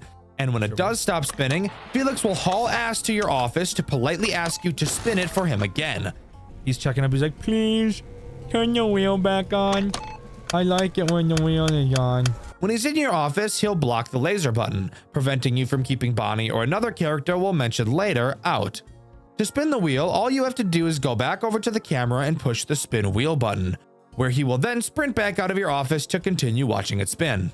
Felix and his mechanics remind me in a way of Clara, a general timer that counts down to an event that will make your run more difficult, and its fix is to just click a button on the camera. Now, you might think that because of that, I'd call this a lazy design, and while technically yes, it is pretty much the same recycled mechanic, I actually think that it makes the gameplay loop more enjoyable. Why? Well, Five Nights at Fredrix gets you into what I like to call a flow state while you are playing. Every single mechanic in this game works together to make the entire experience feel satisfying to play. Most mechanics in this game are reaction-based, which is something I like to think I'm pretty good at. This leads to a very smooth feeling gameplay loop where yes, it is challenging, however you almost always feel in control and every single interaction feels solid and responsive. The other threat this night adds is the endoskeleton in the back room, or as this game calls it, Endoskelet. Endoskelet behaves exactly how Bernard does with a small twist. He too will attack either of your 2 doors, but instead of blocking the button like Bernard, Endo will butt bang your power usage and force it to stay completely full until you inevitably die. I personally think that Endo has the weakest mechanic out of this entire game. However, one thing I do appreciate about him is that at least he has the decency to make a sound cue when he arrives at your door, unlike fuck-ass Bernard. Now, you might think this game seems way too easy. You never have to check the cameras until you either A, hear a very distinct sound cue letting you know to bake a pizza, or B, if Felix runs into your office, and usually, I'd agree. Up until this moment, the game is overall pretty easy, but we have yet to introduce a character that will force us to use the cameras and probably make your butthole pucker more than just a few times. So let's move on to Night 3. Night 3 introduces the main attraction himself, Freddy. Or of course, as you already know, this game calls Frederick Fazbear.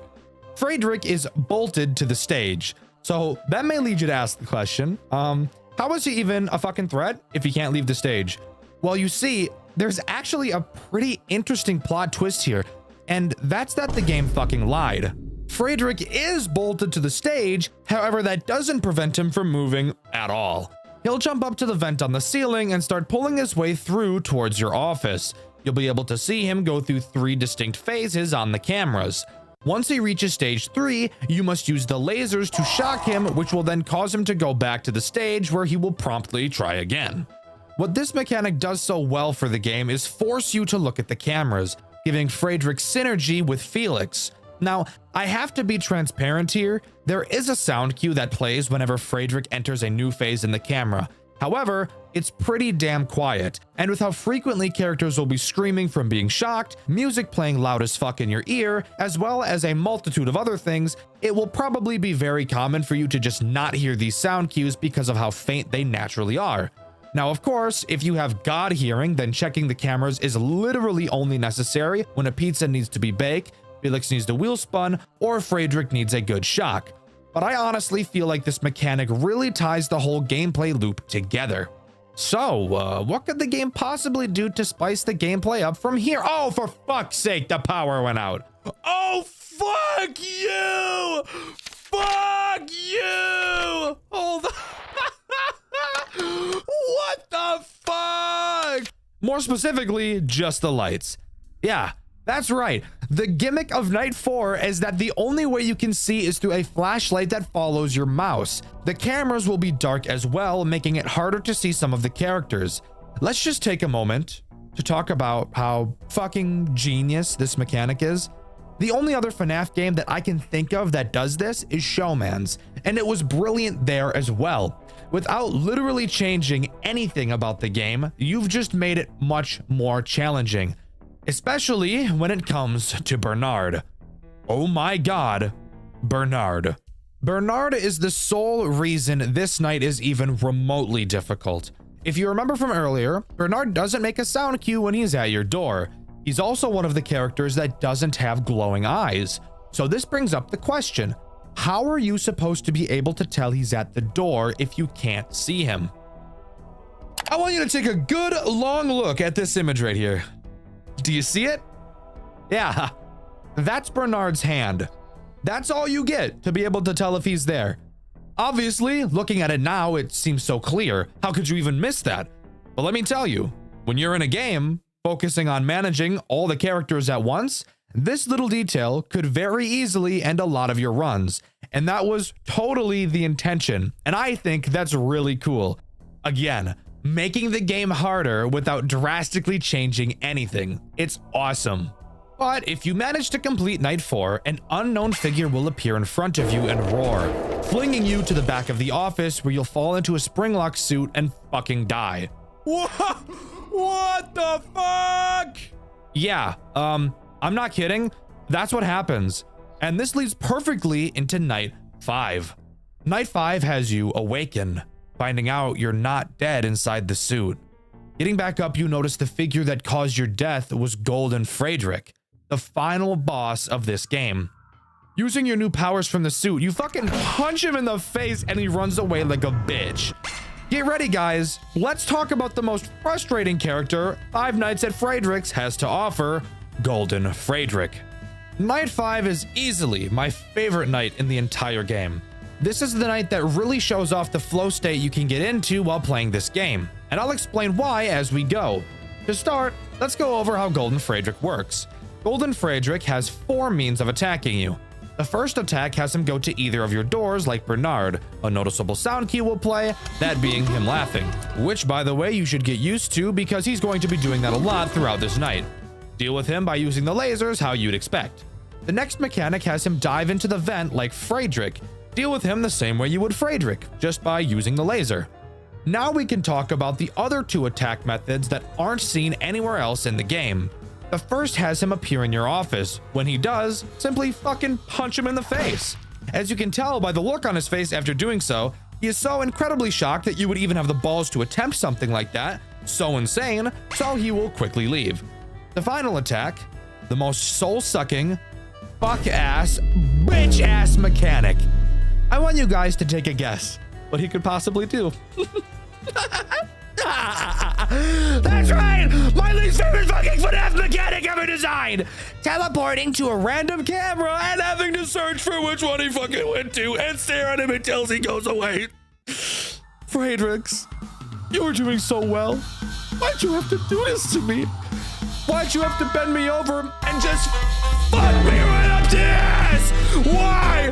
Why add this mechanic and blow up my internal organs like the goddamn 4th of July? I'm basically holding your fucking prison wallet. Go find him on the cameras. How about you go find my nuts?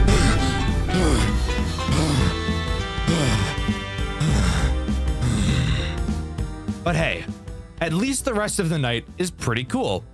Unlike most boss fight nights from FNAF games, this night doesn't make the boss the only threat throughout.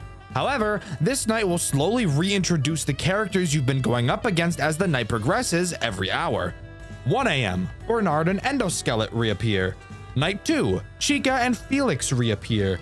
3 a.m., Freddy appears. And finally at 4 a.m., your lights go out once more. And at 5 a.m., the building starts on fire, forcing you to use the sprinklers. And from there, it's just a crazy survival game until the final 6 a.m.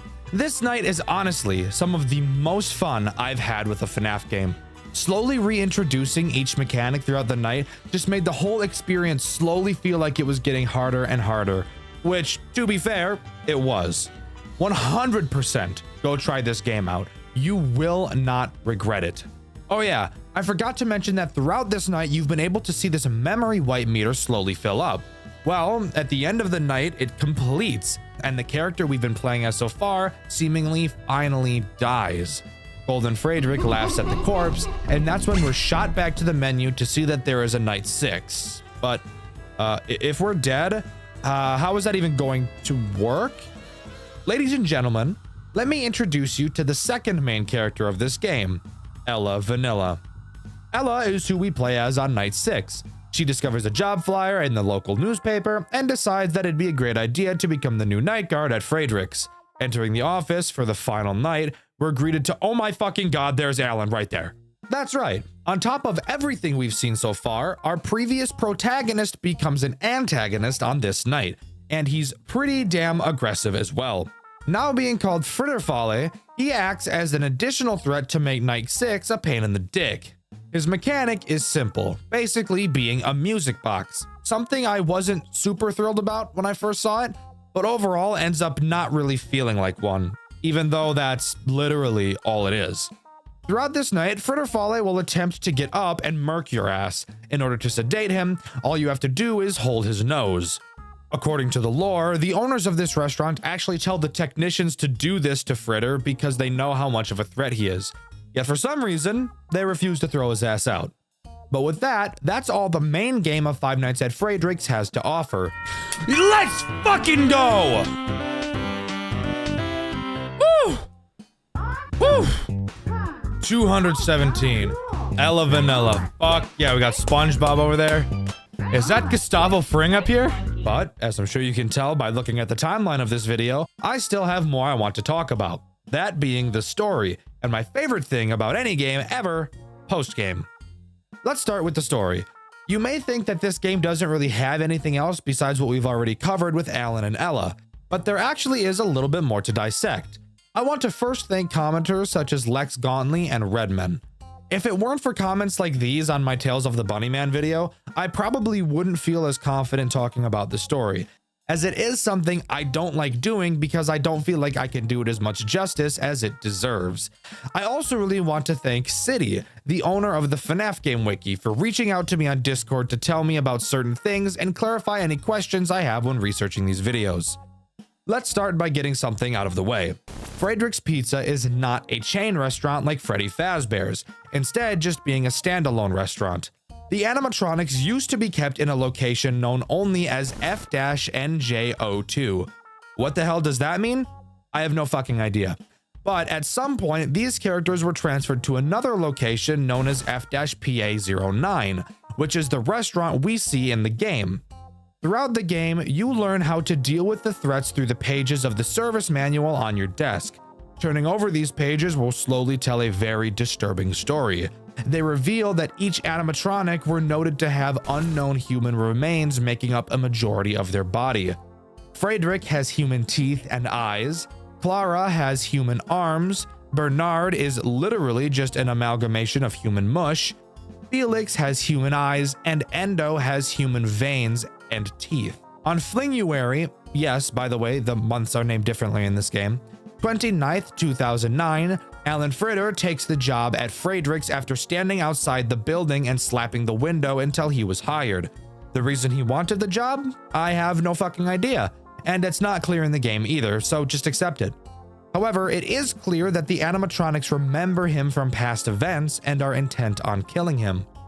Throughout the night, you are supposed to be taught the mechanics through the manual on your desk.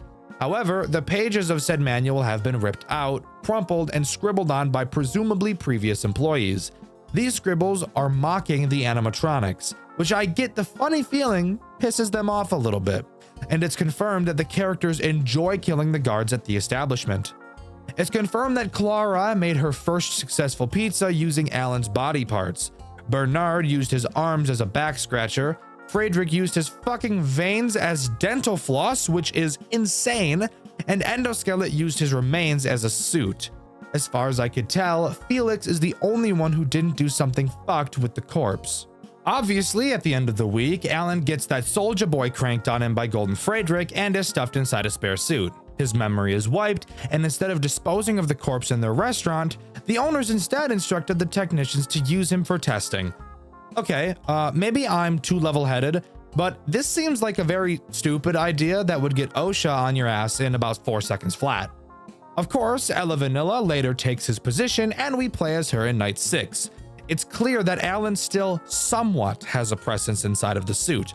Obviously because he can attack you while playing as Ella, but also because through the extras menu, we learn that he responds to Ella's comments through the collectibles menu, and at one point even entrusts her with holding an unstated item appearing as some weird looking snapped object. But really, after this, the story is either unclear or not canon.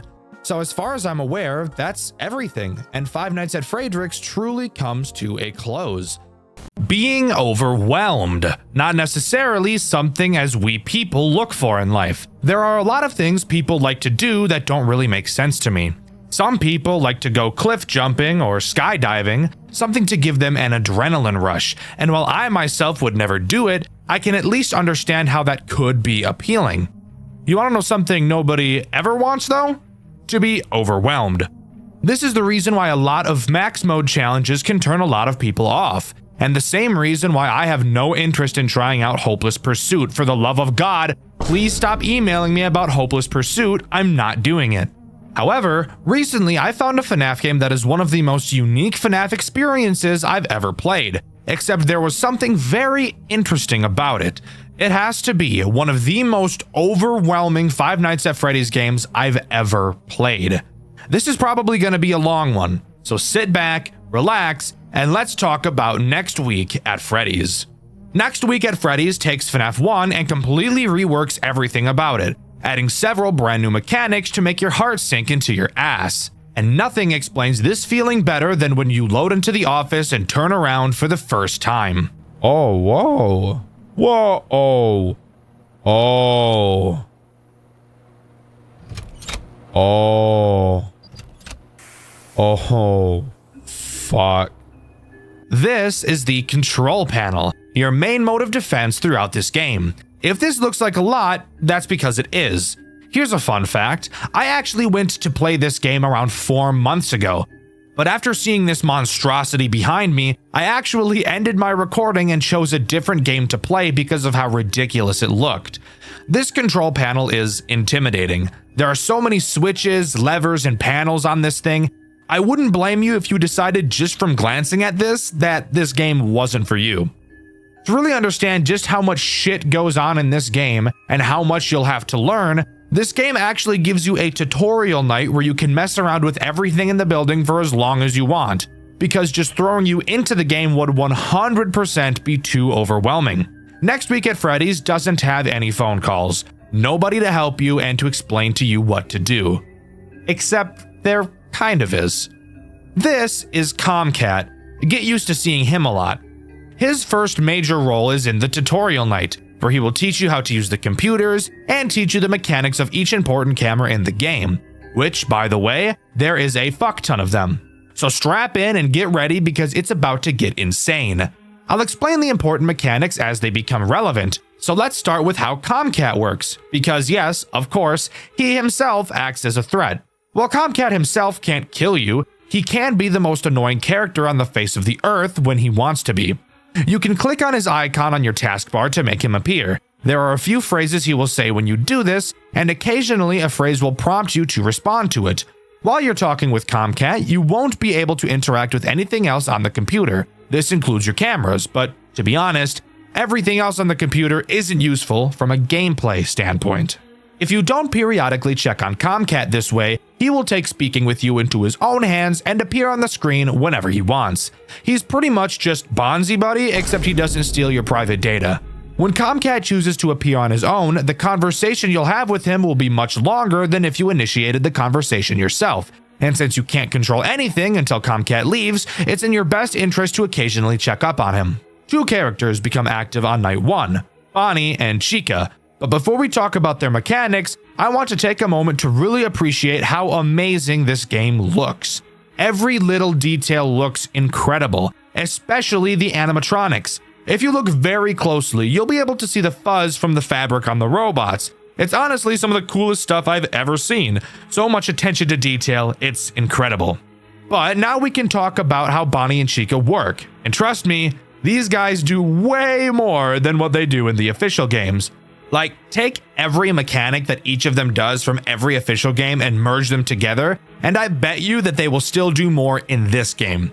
I told you it was overwhelming, so let's get into it. Let's start with Bonnie, since he's usually the baseline, basic FNAF character. The character that should be simple to understand and should pave the way for more interesting mechanics to form off of it in later animatronics. How much could he possibly do? Well, a fuck ton. Like, a shitload. Bonnie's a whole fucking FNAF game by himself, I can't even lie. Bonnie starts on stage. You might be wondering why I'm not just saying what I usually say. Oh, he walks around the building and eventually makes his way to your office. Well, because he's not that simple this time around. So tracking his movements is actually important. Bonnie has 4 possible attack methods. I'm sorry. 4? That's the most insane thing I've ever heard of. And Bonnie is supposed to be the simplest character? I'm mortified of what is yet to come. Well, calm down, buddy. Let's go over each possible route that Bonnie can take, starting with the most basic one, heading to your office. This one is simple.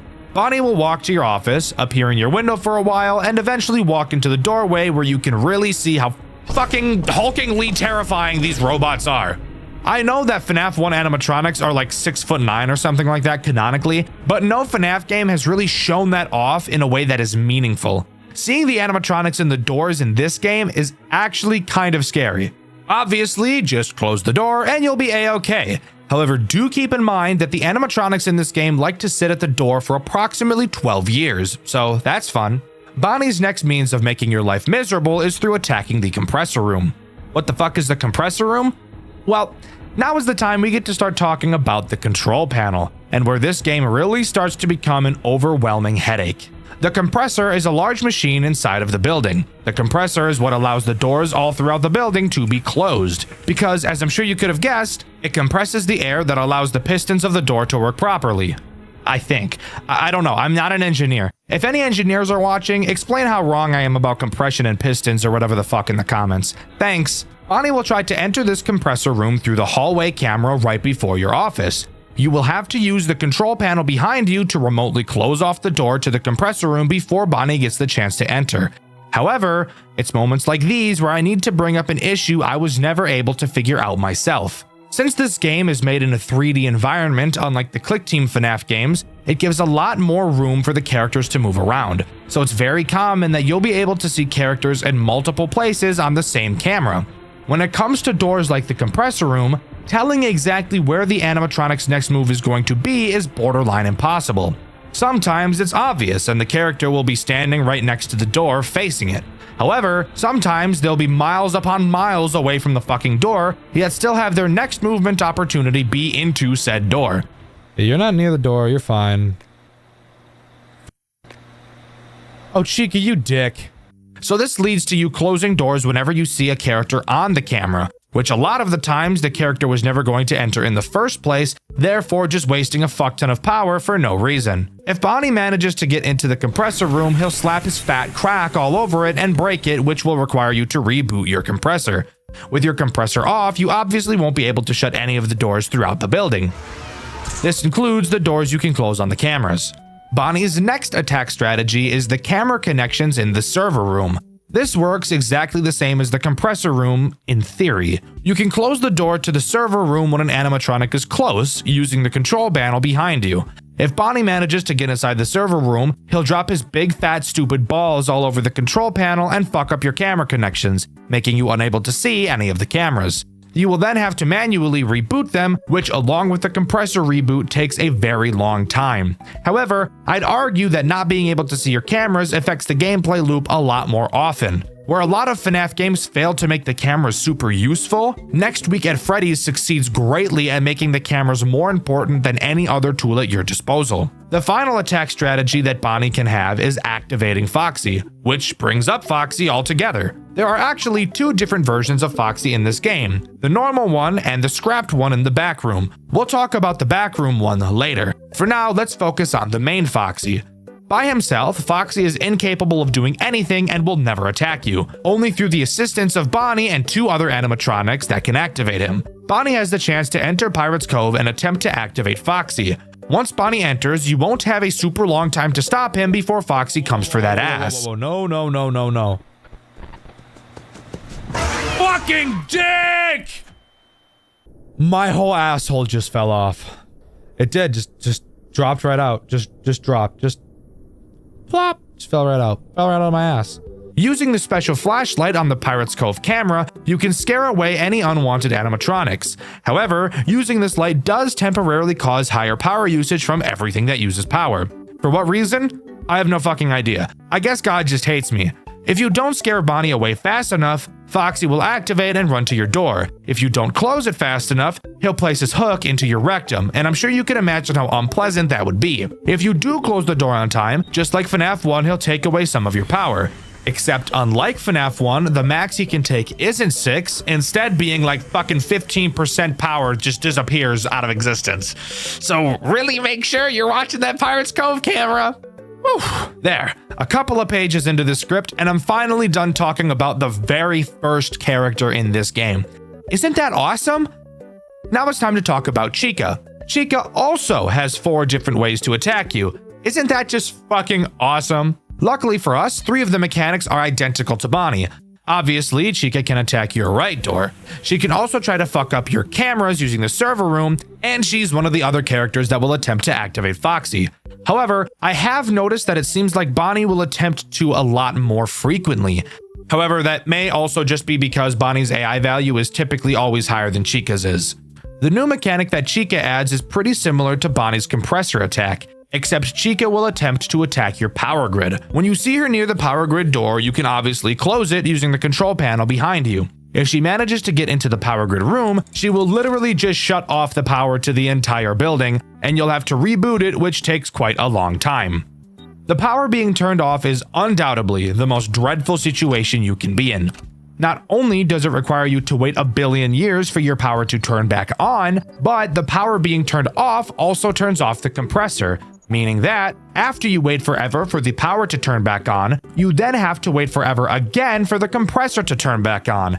And on top of that, at the start of each night, you have to boot up the cameras, which takes time in and of itself. So of course, when the power is cut, you'll have to reboot the computer as well. Oh yeah, and don't forget to be checking on Comcat frequently or he'll waste even more of your time. Geez, Dexter, this sounds pretty complicated, and we haven't even introduced everyone yet? Exactly. We still have a lot more to talk about. But if you want to feel a little bit better, the lower the character's AI, the less likely they are to make the most effective choices, meaning that on night 1, most of the movement will be Bonnie and Chica trying to disable your cameras. I personally didn't have them come to my doors on night 1 at all. Night 2 doesn't add anything new, it just increases the AI of Bonnie and Chica, so chances are you're going to be seeing at least one of them at your door on this night. However, I will be taking this time to talk about what I feel is this game's biggest flaw: time. The nights in this game are long as fuck. I'm talking super fucking long. However long you think they are, they're longer. Most typical FNAF games now will have a real life second equal 1 in-game minute, meaning that most nights in FNAF games are 6 minutes long. I feel this is a good length for a night, just dividing the in-world night time in minutes by 10. However, Next Week at Freddy's thought it'd be really funny and a little bit quirky to make each in-game minute 2 seconds in real life, meaning that each night in Next Week at Freddy's is a whopping 12 fucking minutes long. Are we serious? I guess I get it. The animatronics move pretty slowly to give you time to properly search for them on the cameras. But 12 minutes? I think I'd rather swallow a grenade and die, thank you. Like, I still beat the whole game, but god damn, losing when you're 11 minutes into a night will really make you question how violent of a person you actually are. Now, something interesting happens after beating night 2. We get thrown into what this game calls nightmare segments. Think of them like this game's version of a post-night minigame, except this time there's actually way more to do and it isn't mind-numbingly boring. Well, okay, the first one is. During this nightmare segment, we wake up in the back room of the restaurant. Is this actually happening or is this a nightmare? I'm not 100% sure, but I'm leaning more towards it being a nightmare just because of the name of the segment. We wake up on the floor and notice that the door is closed and we're stuck inside. We say that someone will surely come to find us, and without even standing up, the nightmare ends. Again, I told you the first one was boring, but they will only get more and more interesting from here, trust me. Moving on to night 3, once again, nothing new is added. The AI of Bonnie and Chica are just increased. But you really have to think, with how many different ways each of them can attack you, and how overwhelming the game's system as a whole is, this is still enough to make each night feel significantly more difficult than the last. Moving on to the second nightmare segment, we're finally able to stand up and really get a good look at our surroundings. The room is very small and very cramped, which would give any normal person a feeling of claustrophobia. We pick up a flashlight that barely does a goddamn thing and start to explore for an exit. It's at this point where I notice that these nightmare sections would be my least favorite part of the game because of the horrendous mix of both motion blur and horrific head bobbing. But that's really besides the point. We eventually notice a door and recognize that it's just like the one in the office. However, the lever that controls the door is missing. We find it on a desk, but before we can attach it to escape, a throbbing pain comes to our head and we pass out. Night 4 is where we get to talk about the new and final threat this game has to offer. But don't let that fool you, because this threat is a big one. A big stinker. A poopy head for all of you elementary schoolers out there who really shouldn't be watching my channel. Night 4 introduces Freddy, and let me tell you, he's got all the tricks up his sleeve, and he's ready to flatten you like a pancake and fold you like an omelet. Freddy can literally do everything, and he moves faster than the other animatronics, so needless to say, he's going to be the one that grabs a clump of your rump and doesn't let go like a snapping turtle. Not only can Freddy take all 4 of the paths that Bonnie and Chica can take, those being fucking the compressor room, activating Foxy, killing the power, and disconnecting your cameras, he can also attack either of your doors, and there's also something else unique to him that he can do. Remember how I told you that there are 2 Foxies in this game? Yeah, Freddy fucks around with the other one. Scrapped Foxy is present in the back room. The only other character who will enter this room is Freddy. And be careful, because sometimes seeing Freddy on this camera can be pretty difficult, as he has the habit of hiding in the shadows. When you see Freddy in the back room, shut the door to Scrapped Foxy's room using the control panel behind you.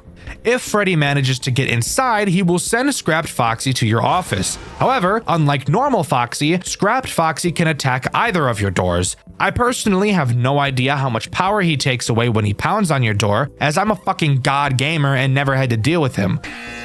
It is a mistake I will not make again. Uh-oh. Okay, let's talk about this. I had that fucking door closed when Freddy was in there. Which, by the way, you can see my epic FNAF skills on my second channel, Dexter Black. But once Scrapped Foxy pounds on your door, he'll break in the hallway where he won't reactivate for the rest of the night. And from here, nothing else actually gets added to the night sections. Each night just gets more and more difficult. Now sure, there aren't a lot of threats that can happen at the same time, but the reason why this game is so overwhelming is because of how much you have to remember. You have to know where all the characters are. You have to understand how each mechanic works, and you have to be able to control your nerves during all of this for 12 minutes straight and barely pass each night due to almost running out of power because these animatronics camp more than a fat Call of Duty player. Oh, hi, Chica.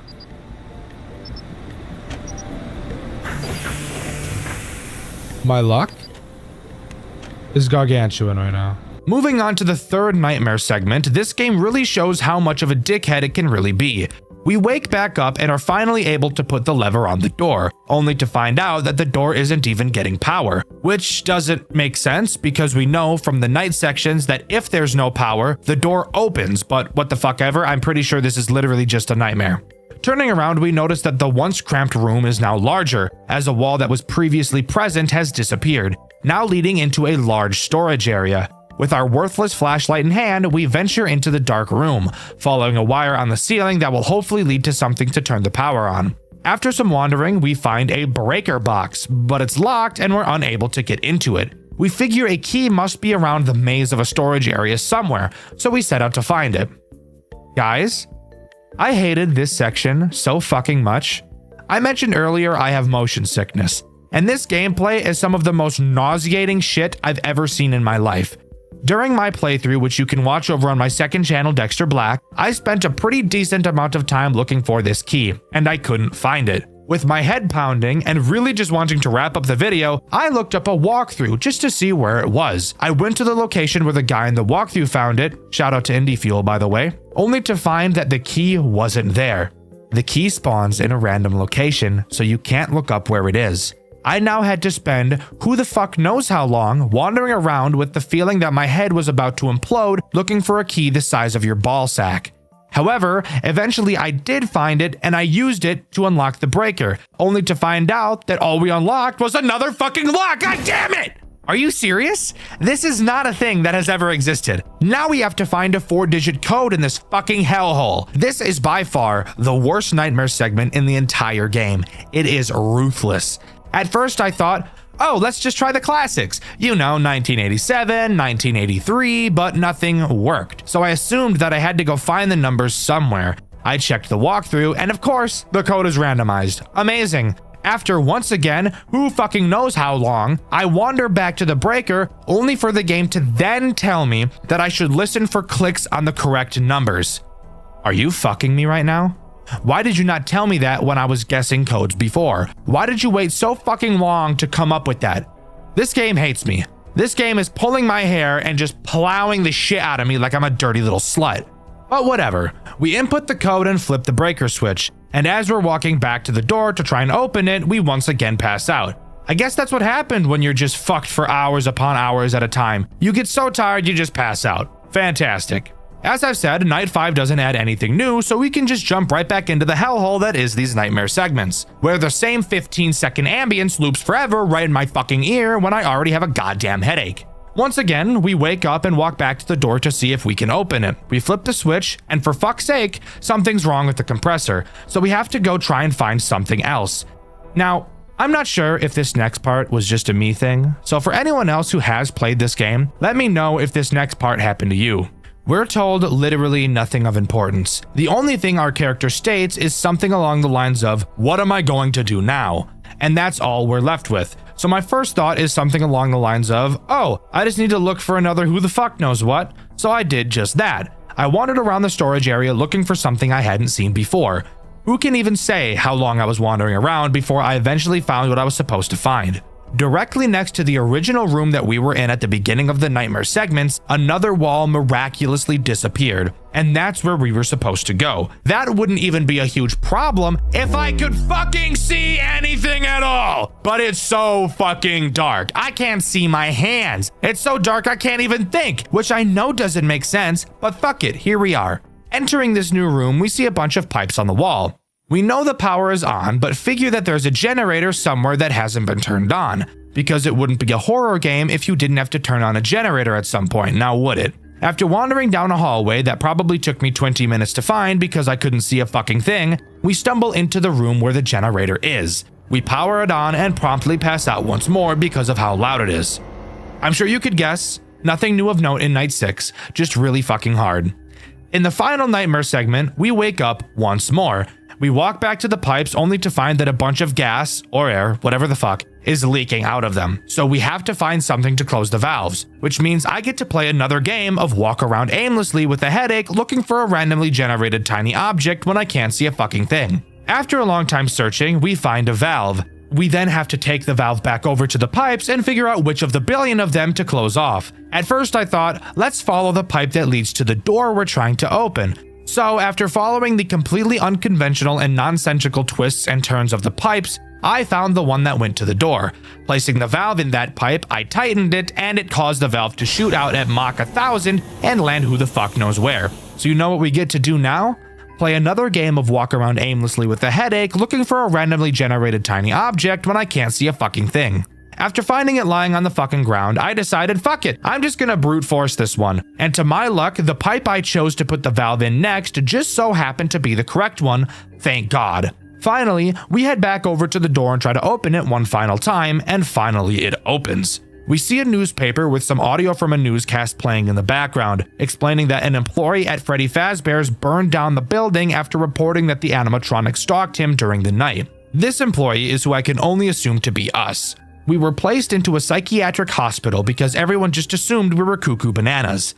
We also find out that the owner of the restaurant, who in this game is called Jacob Fazler, retarded name, I should mention, has been arrested for killing several children, probably in reference to the typical FNAF missing children's incident. And of course, the co-owner, Marcus Reed, killed his daughter. Why did this game choose to give them different names instead of calling them William and Henry? I'm not totally sure. But with that, the main game of Next Week at Freddy's comes to a close. But this game's lore goes a lot deeper than what we've seen. I mean, seriously, the backstory of this game takes up an overwhelming majority of this game's own Wikipedia page. Throughout this game, you're able to look through the files on the computer while also doing things like checking the cameras. It's through these files where you can learn the most overwhelming bullshit you've ever been up against in your entire life. Alright, so let's break down the absolute shit show that is this game's retelling of the original FNAF lore. As I understand it, and with significant help from the wonderful writing of City, the creator of the FNAF fan game wiki. Seriously, I couldn't do this shit without you. No idea how you had it in you to write all this, but here's my shitty retelling. Next Week at Freddy's kicks off with Jacob Fazler and Marcus Reed, the two guys behind Fazbear Enterprises. They started cooking up the idea in the late 80s, and by October of 1989, they have brought the building that would become Freddy Fazbear's Pizza family restaurant. Jacob even logs all of his progress on the same computer in the office you used during the game, talking about buying the stage, wiring the rooms, and bragging about getting pneumotronics to build the animatronics. He also casts the voices, Adam Burton as Freddy, Rick Ellis as Foxy, and Davey and Suzanne Paul for Bonnie and Chica. By 1990, the place is open. Business is booming, Jacob marries Nancy, she helps out in the studio, and soon they're running 3 locations. Everything looks fine, but Marcus slowly drifts away from the company, skipping meetings and distancing himself. In 1995, Jacob installs the infamous control panel in the office. You know, the fucking NASA dashboard of switches that's basically the whole reason this game is overwhelming in the first place. Then, life falls apart. Nancy dies, and that's never explained, and Jacob is left raising their daughter Lara on his own. Lara grows up around the restaurant but loses interest in it, and Marcus cashes out of the company entirely. Jump to 1999. Jacob gets a shiny $12 million offer from Sunbird Hotel Corporation to expand, and for the first time in years, he's motivated again. But in 2001, Marcus storms back demanding his old share. Jacob tells him, "Too bad, fucker, the deal's already done," and Marcus has a meltdown. He's literally dragged out by Adam Burton, Freddy's voice actor, and Marcus files a lawsuit, but the outcome is never revealed. And then tragedy hits. In June 2001, Lara is found dead in the storage room of Freddy's. 3 days later, Sunbird pulls their deal. Jacob's later logs get darker. He writes about hearing Lara's cries and feeling like she's watching him, angry. By 2002, he admits he's, quote, made a mistake. That mistake? Involvement in the deaths of 3 children. Not long after, Freddy, Bonnie, and Chica start moving in disturbingly lifelike ways, which, yeah, the model viewer pretty much confirms are the spirits of those 3 kids. Meanwhile, the employee chat logs on that same office computer show the slow collapse of the place. Staff complain about the animatronics walking around on their own, about creepy suits left lying around, about Jacob drinking and acting strange after Lara's death. Scrap Foxy briefly gets mentioned as this janky earlier version of Foxy. There's even a memo from Jacob banning guest mode after a balloon incident, and literally bolting the animatronics to the stage to avoid lawsuits. And as far as I'm aware, that's all Next Week at Freddy's has to offer. Overall, I think it's one of the most creative FNAF games ever designed from a gameplay standpoint. The game looks gorgeous, it functions really well, and it found a way to make literally every single mechanic useful, which is something a lot of FNAF games just don't seem to be able to do. I would highly recommend you play this game and give it a try. You will not regret it. But let me know what you think. Do you agree with me, or do you think this game is actually horseshit? Let me know in the comments below. In my Mac Tonight video, I asked you guys what your favorite story from a FNAF game was, and my favorite comment was this one by RetroXGamer, who said The Return to Freddy's. That's just the funniest joke I've ever heard, because the story of that series is actually so hot garbage that I need to jump into an ice bath to cool off. The question of this video is, what FNAF game do you think doesn't get enough recognition? With the question of the video being asked, subscribe to the channel, I'd appreciate it a lot. Buy some merch because I'm Rizzy, I've been Dexter, and I'll see you guys in the next video. See ya!